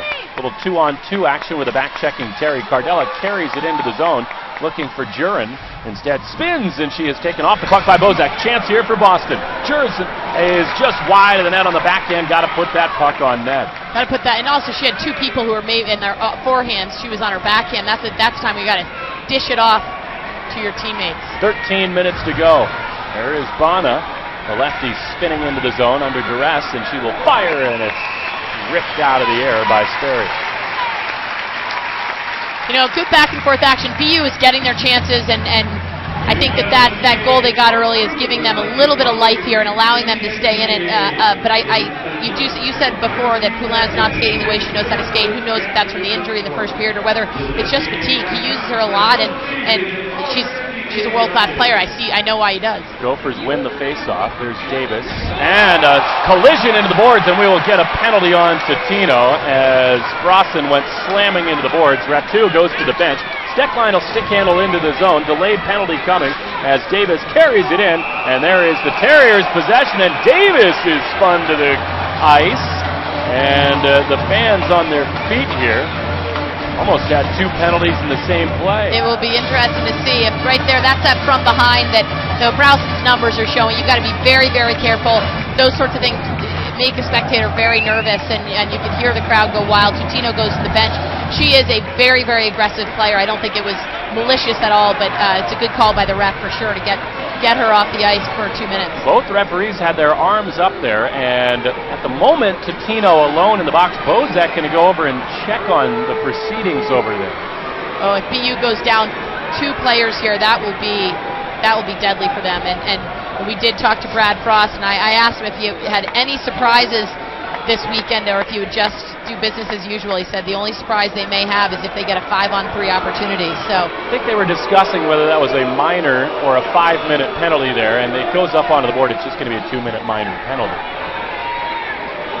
This is a big kill for BU right now. They've got to see they've got their Kohanchuk and Poulin out there. They've got to make sure they do not give Minnesota an opportunity to get those big shots.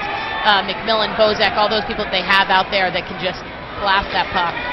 3 power play goals already in this one for the top-ranked power play in America, and they can't clear. Bozek keeps it in for Kessel. Hannah Brandt on the far corner, and there is Bozek at the blue line. Kohanchuk had an opportunity there to get it out, at least outside the blue line, even if you can't ice it all the way. Oh, wide open is Kessel, and that one is saved by Poulin, really, as McMillan was waiting on the doorstep, and that one was past Sperry. That was a good job by Poulin to give it to Sperry, but make sure she didn't tip it in. That's like a goalie's worst nightmare to see that. But you can see Poulin's in a great position because Stoneberg faces up, and she gets her stick in that passing lane, and that's one of the biggest keys when you're killing a penalty. You can't skate around with your stick at waist height. You've got to have it on the ice. We saw McMillan score from the right faceoff circle on a one-timer. She loves to creep down on that right side. Kessel on the far side, and that one is intercepted and sent all the way down by Shannon Doyle. Huge PK here for the Terriers. Doyle does a good job getting it off the boards, not going right up the middle where Bozek would be sure to stop it. Lisa McMillan is so fun to watch stick handle and skate. The big defenseman carries it into the zone, and that one is under the blade of Kessel, and Warren will watch it trickle out to Bozek. Kessel finds it off the far boards. Menifee in the slot as Kessel will go 1-on-3 just underneath the skates of Fretkin, and Sperry covers it up. If you watch Amanda Kessel, she's so good on the puck, and she's so dazzling and explosive, but what's interesting to me is watching her off the puck. She always does a really good job, and the reason she has this opportunity right here to get that puck through and Fretkin stands up to her is that as the puck came near side to us, she was sort of lurking around that backside and had so much open ice when the puck did come to her. If this is not 100%, it would be pretty incredible to watch her when it is. Absolutely. She's put on a clinic here today. Terry will dump it in. Gives chase around the backside of Sperry's net. Almost got hung up on the collar, but the Gophers knock it off. Up top there is Ramsey. Near side, Davis. They work the cycle on the power play.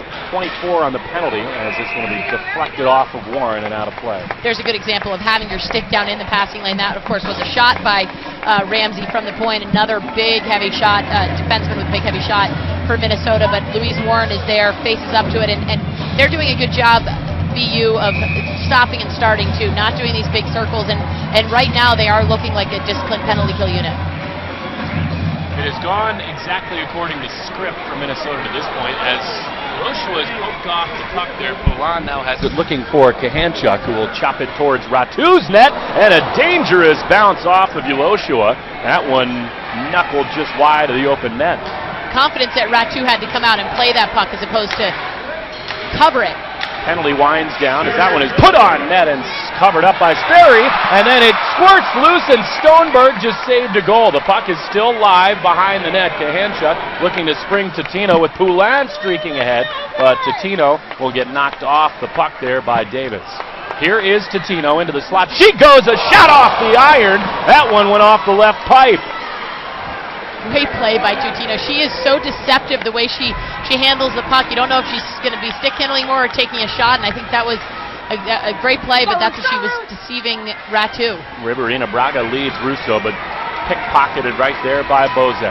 10 minutes away from a championship. The Golden Gophers 4-2 here inside Ritter Arena, and that'll be a hand pass, and it'll be whistled dead. You know, that's what BU needs. They need to have those big saves by Sperry at the other end. Interesting that Sperry had it and was tackled almost by a Gopher, and Stoneberg came up big right behind her, but BU came back down. Poulin is looking to get sprung. She's definitely looking on that far blue line. She's fast enough to still play defense, but Totino is the superstar on that shift. She wins the face-off here. Far side there is Menard, who'll play it deep to Warren. Cycle it around in the offensive zone, looking up top to Fratkin. One-timer off the mark, but just barely, is Bozek. We'll try to break it out, but there is Warren once again as Menifee controls. Here's the top line for the Gophers. And AJ, they are not going into their shell. Of course, for this Golden Gophers team, a lot of time their best defense is this prolific offense.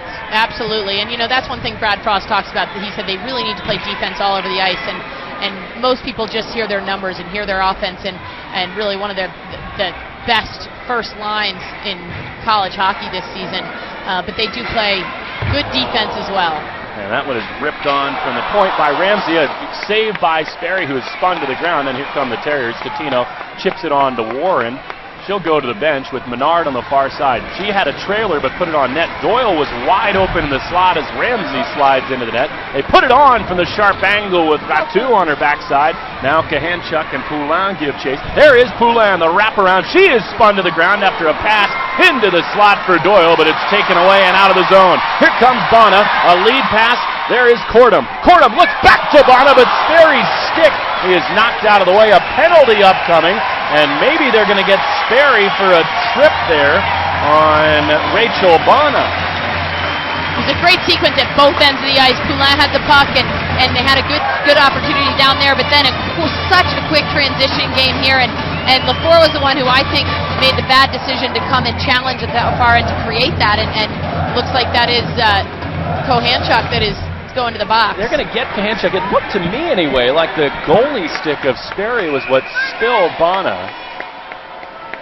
That's you know what? I think maybe they were calling interference on Kahanchuk coming down, but either way, that was a good penalty to take, because that looked like a pretty dangerous Gophers attack. And another huge penalty kill coming as Ramsey puts it on net, steered just wide on a redirect from Terry, who was in front. 8:10 to go, and Minnesota looking to drop a haymaker here.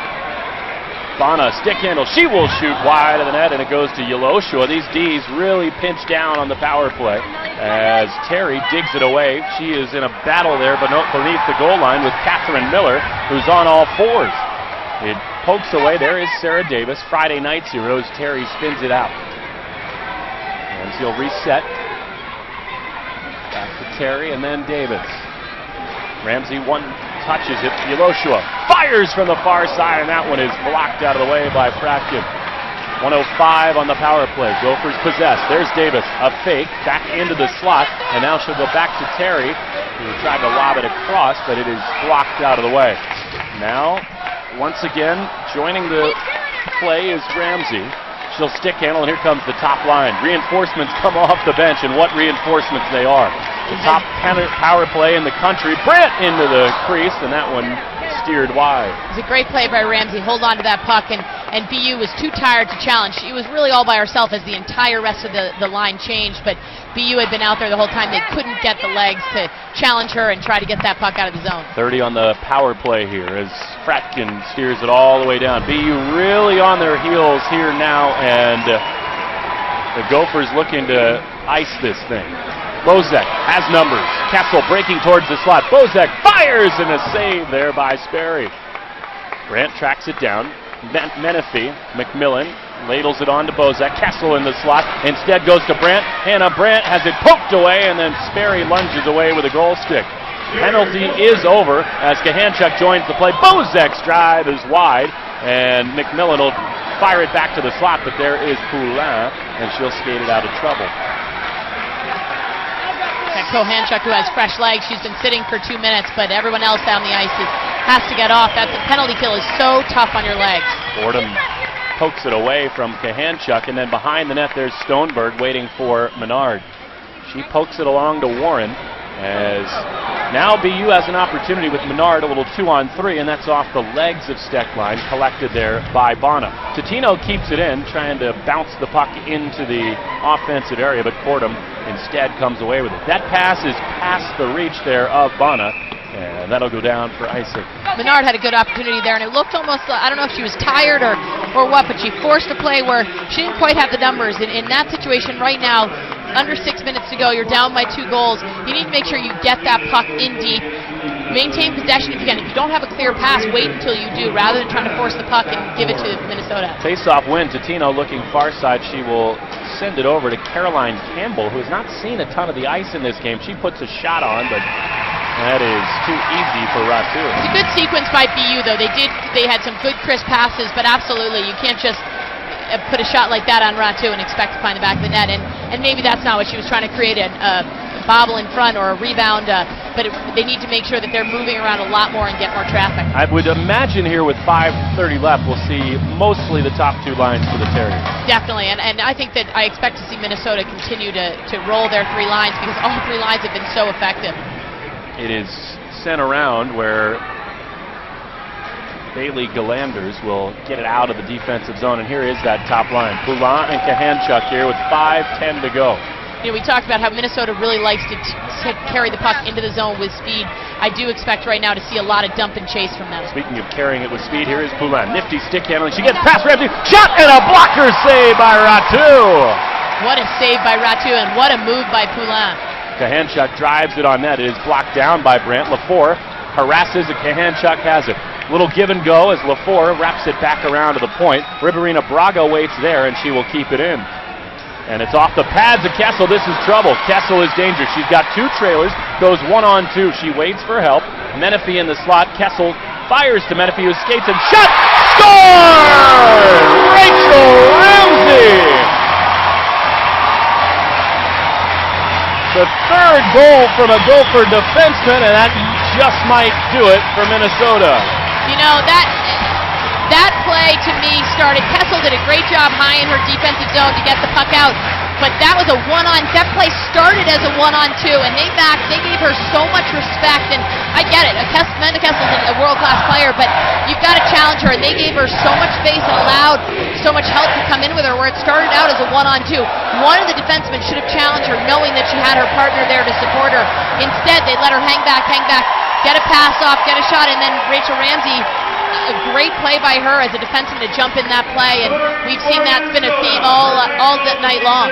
Cardella is spun down. 4:30 to go. The sophomore from Chanhassen, Minnesota, Rachel Ramsey, has made it a 5-2 game, and will that be the goal that puts this one away? Lawrence into the zone. They're looking for more. Shot by Davis. Save and a dangerous rebound as Galanders join the play, and the Gophers just keep on coming. They do, and there's only 4 minutes left here, but this could get out of hand really quickly. The Gophers are riding a lot of emotion right now, a lot of adrenaline, and I think obviously that goal put this championship out of reach for BU, so they may give up a little or let down. These fans want more. They are bloodthirsty inside the Ritter Arena. Under 4 minutes to go here.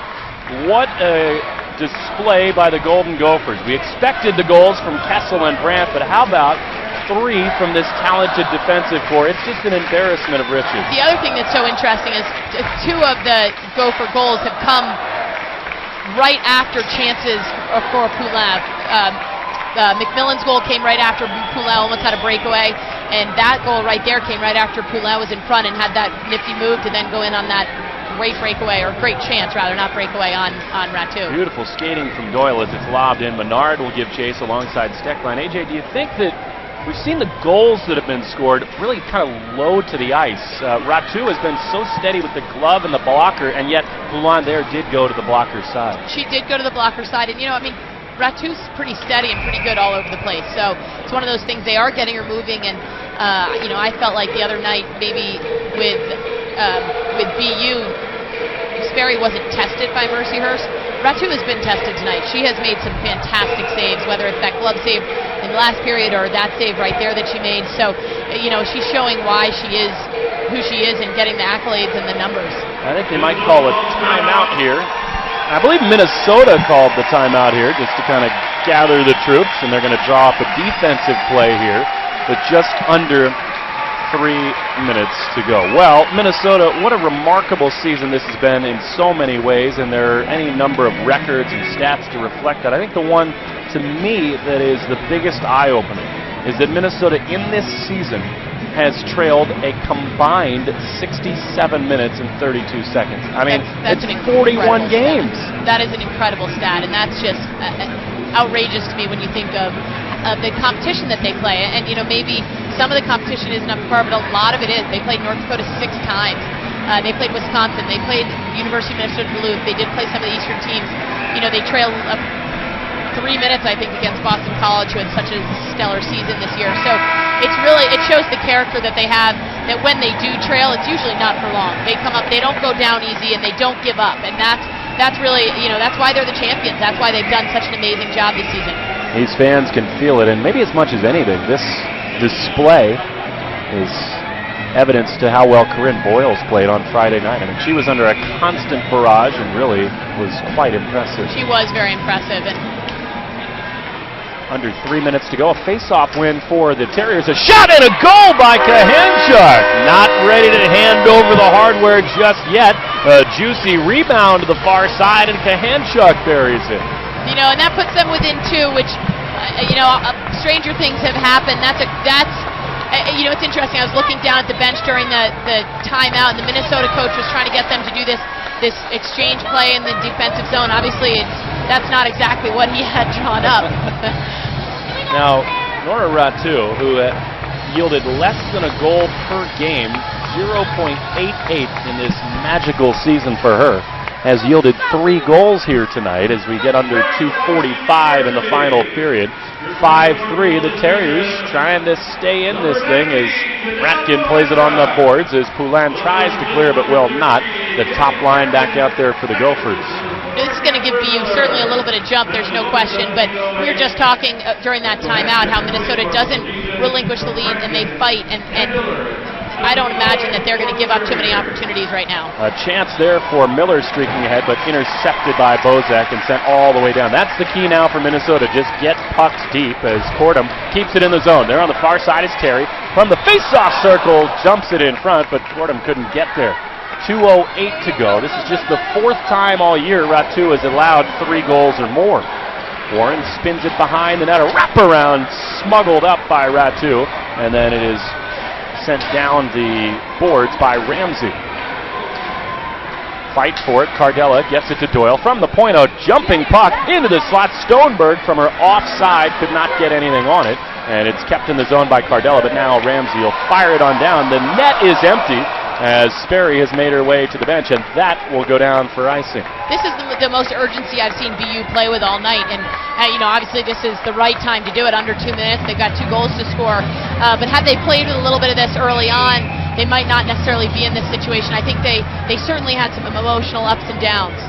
Timeout going to be called here by BU. Now, AJ, the net is empty for Boston University as Sperry comes to the bench to get that 6th attacker out there. We just saw Ramsey ice the puck, And that open net is so enticing. You want to end the game, get that empty net goal. But in this spot, icing is the last thing that Minnesota wants, to set up face-offs in the defensive end. I remember my coach from the Olympic team, Ben Smith, would always he would never ever let people go for that empty net. Off the glass, off the glass, off the glass. That was the refrain. It's just, you've got to get it out of the zone. That is much more critical than getting a goal. Of course, if you get over that red line, then you let go for let her rip, do what you need to do. But off the glass, don't even go off the boards, because that's, they can stop that. Off the glass is much tougher to handle. Get it into that neutral zone, and that buys you critical seconds. So 1:39 to go here as Brian DeRocher huddles the troops, drawing up the play here. If they could get one really quickly, things could get a little dramatic here inside Ritter Arena, but a 2-goal edge at the moment as Minnesota sends Cordum, Ramsey, Terry, Bana, and Yoloshua out for this big stand. Well, and, it's interesting. You look at this Minnesota team, and they talk about never say die. BC really showed a lot of fight, and I know North Dakota last week too. So even if BU happens to get a goal right now, I don't see Minnesota getting too panicked. And 3,000 plus on the edges of their seats here, waiting, hoping for an empty net goal that would finish this title run. Here is Terry. She will carry it out of the zone and ladles it off the boards. It is handled there by Cardella. 6-on-5, an empty net for the Terriers. 85 seconds separate the Gophers from a title. Cardella is spilled to the ice by Ramsey, who gets it out to the blue line over the stick of Boyle, who can't keep it in. Davis gives chase. Poulin stick handling on the far boards. Dangerous pass towards her net, but there is Doyle, who will fire it out of the zone. Ramsey inside the red line will shoot it, but Pahanchuk keeps it out of the goal. 1:02 to go, under a minute here in Minnesota. Handed forward to Poulin, who enters the zone and cannot keep it in. There's Kessel. She has got a full head of steam. Will Amanda Kessel put the exclamation point on the win? She will! Amanda Kessel! How fitting, the Patty Kazmaier winner. Her 100th point of the season is an exclamation point, and the Gophers are going to defend the title. The best thing about that play, from my perspective, was Amanda Kessel was so tenacious on Poulin. She came down and she got it, and right there, obviously, going 5-hole on Shannon Doyle, if you can say that about a defenseman. But right before that replay started, Poulin had that puck on she just came out of the zone, and she almost let up just a half second, and that half second was enough for Amanda Kessel, so tenacious, come in and steal that puck. So a 3-point championship for Kessel, who is battling multiple injuries, a season for the ages. And Sperry comes back into her net. It's all over but the coronation now. Fans on their feet, they can smell a championship. This team, which won its last 8 games to win the 2012 championship, picked up right where they left off. They ran the table, and they're going to go this entire 2013 season without a loss. Now, AJ, so much talk leading into this tournament. Are they the best team ever? It's so hard to compare teams over generations, but certainly they have laid their claim to women's hockey history. There's no question that they have. But, when Brad Frost was asked about his 3 Kazmaier finalists, he called it apples to oranges to bananas, because they're all different positions, and you can't compare. And I would argue that's the same in this sport. You go back to the 80s, and you have a UNH team who went something like 70 games undefeated, but I just don't think you can compare. Different eras cause different things. I think right now, though, these guys are really, they're so phenomenal. They're so fun to watch. They do everything you expect of them. Well, the history bucks will be the judge, but for today, the Gophers, back-to-back NCAA champions.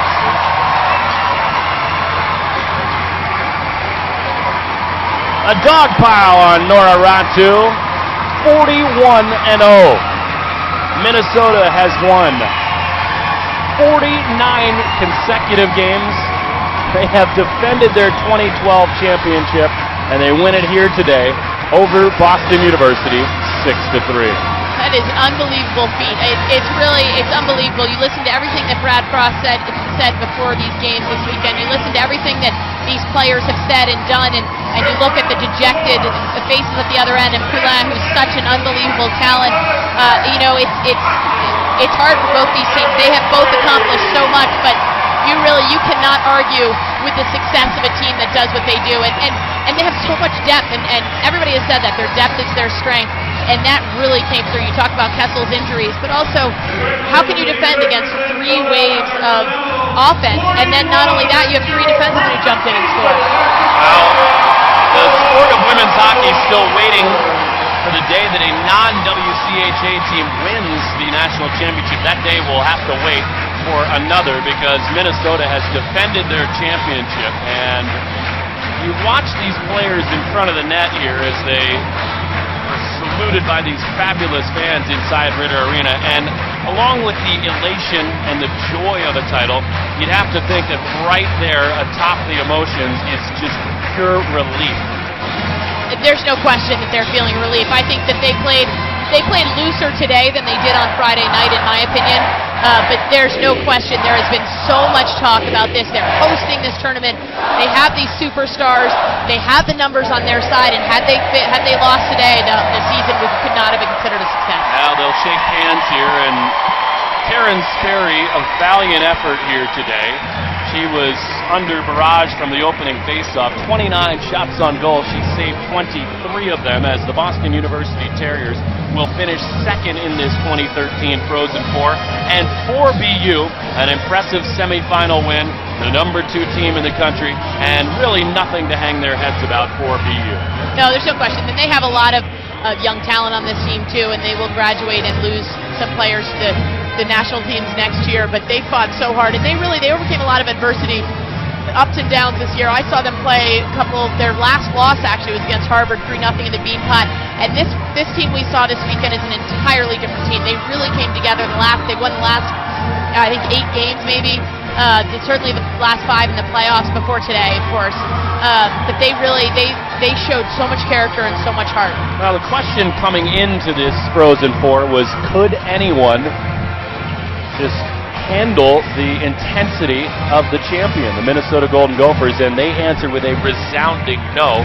And their quarterfinal and their semifinal games, really hard-fought, overtime wins, 1-goal victories, obviously. And then here in this final, they kind of let it rip a little bit, and things just opened up. And we got to see the Minnesota team that was the champion all year long as Frost is dumped with the little water shower on the ice. You know that he feels the relief. The pressure of this championship season has been on his shoulders just as much as it has the players. Yeah, there's no question. You know, and it's funny, you say a resounding no. I think these teams did step up. BU impressed me that they didn't roll over when it was 4-1, and they came back a little bit. But absolutely, what's interesting to me is that people say, well, are they the best team? They've had this 3 overtime win against North Dakota, and then an overtime against BC. But you also have to remember, when you're the best team and you're undefeated, everybody brings their A game. You cannot have an off night against them, and these guys didn't have an off night all year. Brad Frost said they maybe had an off period here and there, but not an off night. And so the fact that they've got a target on their backs, every team brings their A game, and yet they still find a way to win. But BU, BC, North Dakota, these teams that this team faced in the NCAA, they gave it their all. They are going to hand out the hardware here now. Awards, I believe, first will recognize the second place team, the Terriers of Boston University. And as you said, AJ, the history books will ultimately decide where this team stands in the lineage of women's college hockey. But I think one thing we can be sure of, and that is that hockey is certainly in good shape here on the campus of the University of Minnesota. Back-to-back championships, an arena that's packed to the gills, and what an exhibition of women's hockey here this weekend. Yeah, there's no question. In all of the WCHA, as you said, they're the only teams that have won the NCAA.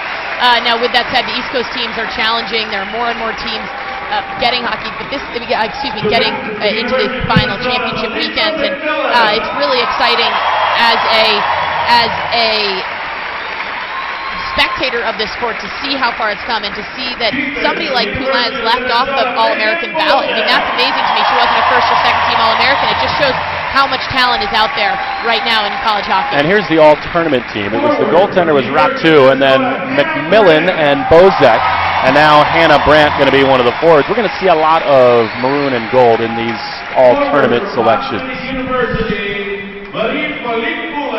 And there's Poulin, so far the lone non-Gopher, making that all-tournament team very well deserved. She was unbelievable in that semifinal win over Mercyhurst. And Kessel awarded, and really that's on the backs of tonight. She did not get on the score sheet in the semifinals, but she was an all-world player tonight. Yeah, there's no question. Friday night, I would say that she didn't just not get on the score sheet, but she also was not. She just wasn't herself. We knew that there was some injuries, something going on with her, but tonight, this afternoon, despite those injuries, she came alive. That explosiveness, and we just heard Ratu get the most outstanding player of the tournament, which I think is well deserved. It's so interesting. We've been talking about it the entire weekend here, AJ, because you talked about it, the apples and oranges and bananas, as we're now going to recognize the BU Terriers, the second place finisher here. And it's so difficult to choose amongst them, and probably no surprise, the big scoring numbers, Kessel wins the Patty Kazmaier, which traditionally that tends to happen with that award. But Ratu, it just can't be overestimated, her role in this championship run. I mean, less than a goal allowed per game, and the ability to have faith in her as the last stop allowed this Gophers team to just let it go and open up. And, I think I saw that more today than I did on Friday night. I thought that her defense collapsed a little bit in front of her, and her forwards obviously found a way to win despite that. And Ratu came up big against BC, there's no question. And tonight, even though she gave up 3 goals, she made some really key saves at key times that then allowed the defensemen to stretch their forwards down, and twice they scored right after BU had a huge opportunity that Ratu stopped. You mentioned that as it happened, and it's so true that those momentum swings. And I remember one time about 15 minutes into that third period, it was a 4-2 game at that time. Poulin came through the offensive zone. She had basically a breakaway, and Ratu made the huge save with the blocker that led immediately on the other end to really what would be the decisive goal. I think in a situation like that, the whole team does, there's so many reasons they're taking a sigh of relief, but I do think that with Ratu and that, and when we talked to Coach Frost before the game, he said, I like our chances with our goalie. He's kept saying that. He said, at one point he said, I was a great coach 4 years ago when I recruited Nora Ratu. And I think that he's really seen her develop, and they had a great goal at the time. I'm not even sure he was really actively recruiting her, and Ratu came to him, and I think right now he's pretty happy that she did. I would imagine so. Meantime, for the Terriers at Boston University, what a year for them. They'll finish 28-6-3, the number 2 team in the country. They will have some losses to deal with next year as Kahanchuk graduates, Menard graduates. Warren and Poulin are juniors. Both of them figure to be right in the mix for international play for next season. Kayla Tutino, the second-line winger, is a sophomore. LaFour will be back. She was impressive in this Final Four. On the defensive end, Miller graduates. Campbell, Stoneberg, Doyle, and Frampton will all be back. So you would think that Brian DeRocher will have plenty to work with in 2014. Yeah, there's no question. He'll lose Poulin to the Olympic team for a year, and who knows whether she'll come back. Some players with 1-year eligibility do come back, like me, and then others, Darwitz and Wendell, are examples at the University of Minnesota who just played there 3 years, went to Torino in 2006 and decided not to play a 4th year. So it'll be interesting to see what Poulin decides to do.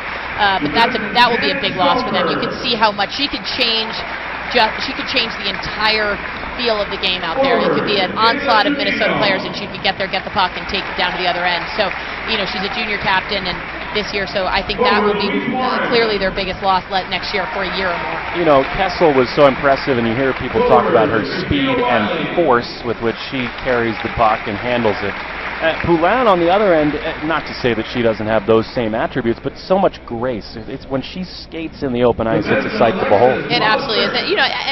I made the distinction between speed and explosiveness too, and there's something to be said for gracefulness and speed that maybe you don't have the explosiveness. Now, I do think both Poulin and Kessel are examples of players who have both. They just have that speed, and they have those quick moves and those quick hands and the ability in the first 3 strides to get to their full potential of speed. And I think that's watching them play against each other in that last open net goal was Kessel against Poulin, but Poulin took her foot off the gas pedal for 1 second, and there was the Patty Kazmaier Award winner coming in to steal the puck. So now, since it's been an NCAA sanctioned championship, all WCHA hockey teams have won the championship, but we saw here in this tournament both Boston College and Boston University give the Gophers a go, and you'd have to imagine they're knocking on the door. It's a matter of time before somebody from the East Coast will hang a banner as an NCAA champion. And there have been, Harvard had a couple chances early on in the decade, and Cornell as well. And BU actually was in the title game 2 years ago against Wisconsin when it was held in Mercyhurst. So East Coast teams, ECAC and Hockey East teams have been there, have been knocking the door, and and also CHA teams, because Mercyhurst lost in the title game when it was played at BU in I think that was 2009. They lost to Wisconsin. So the other leagues are certainly right there. It's not a done deal. You know, WCHA proponents would say it's because the NCAA pits WCHA teams against each other in the quarterfinals, and I think there's speculation about all of that can go on and on and on. It just depends on where your loyalties lie. But for sure, you look at this tournament and there is parity all over the country. It's probably not a debate we're going to settle here today before we go off air.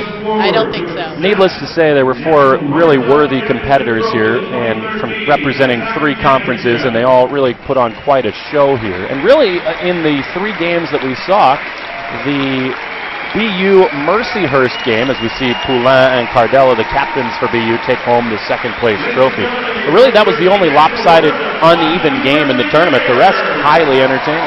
Yes, you know, I think Mercyhurst, they were outmatched by BU, but I also think they play with so much passion and emotion, and that's how they beat Cornell the week before. And I think Mercyhurst maybe just didn't bring their best game on Friday night. They have a lot of fantastic players on that team, and you know, they've got a bright future ahead of them. They're losing their goaltender, but Veslin, their best player, is a junior, and I don't see many of them challenging for their national team next year. So I think Mercyhurst is going to have a great season next year. And this is the moment the fans here have been waiting so long for, as they begin to hand out the individual trophies. There's the captain, Megan Bozak, and here from a senior to a freshman, Hannah Brandt. She got that goal from behind the goal line, catching Sperry off guard. And what's so funny to me is how the scouting reports held so true for so many of these players. You know, the defensemen who stand strong on the blue line but join the play. We saw 3 power play goals from defensemen, but Brandt, really the finishing touch. We saw the power play goal that tied it on Friday night,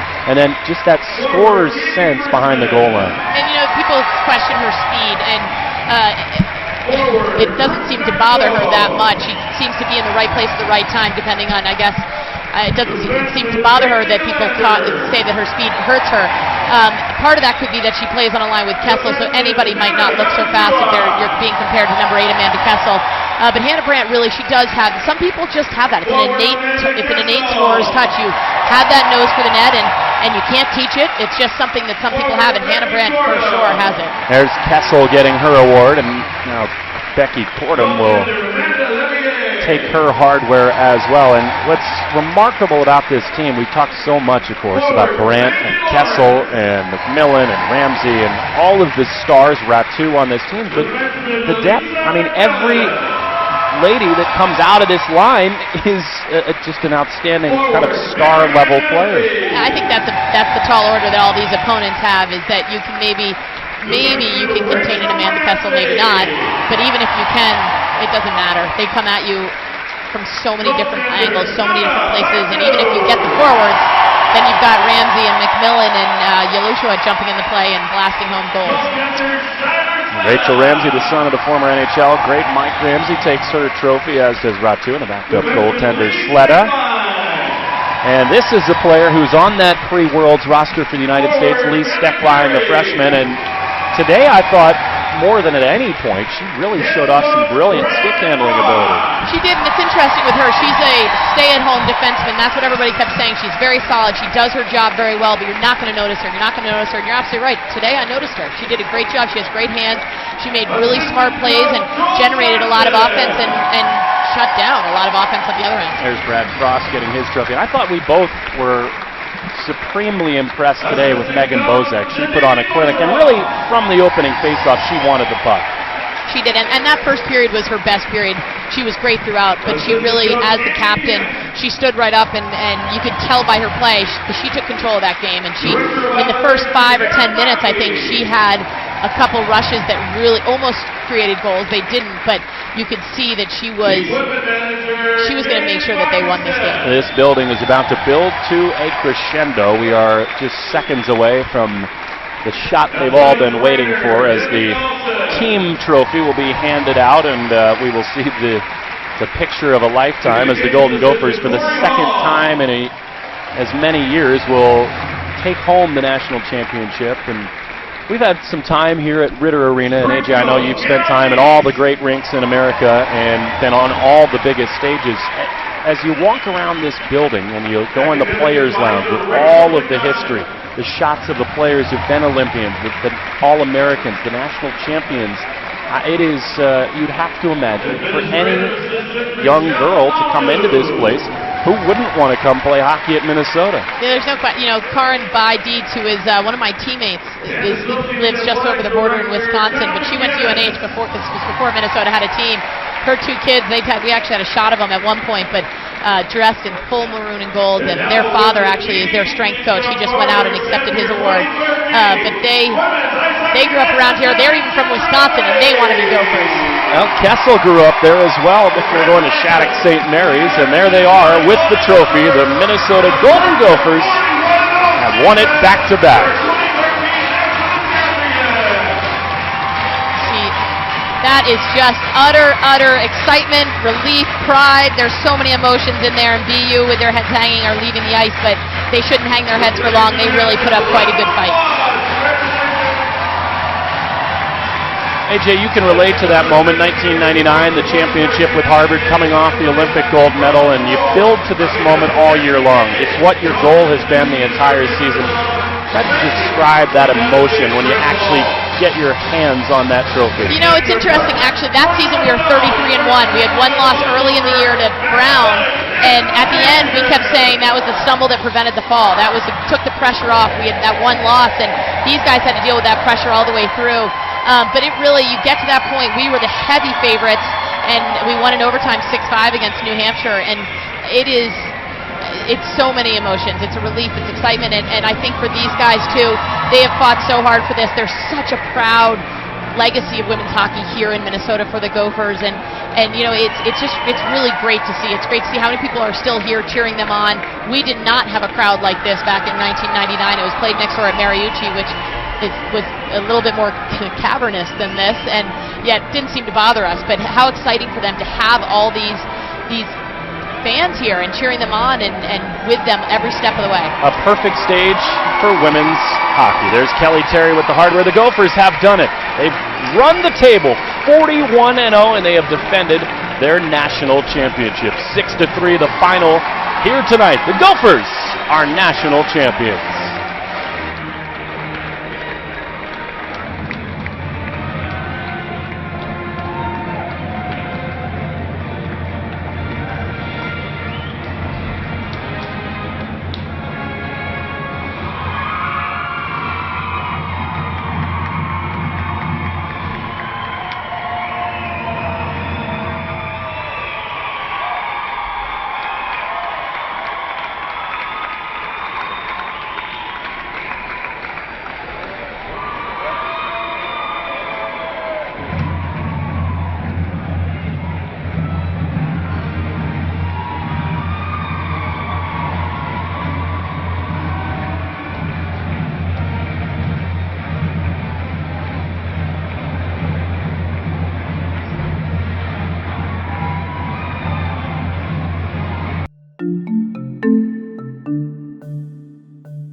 Minnesota.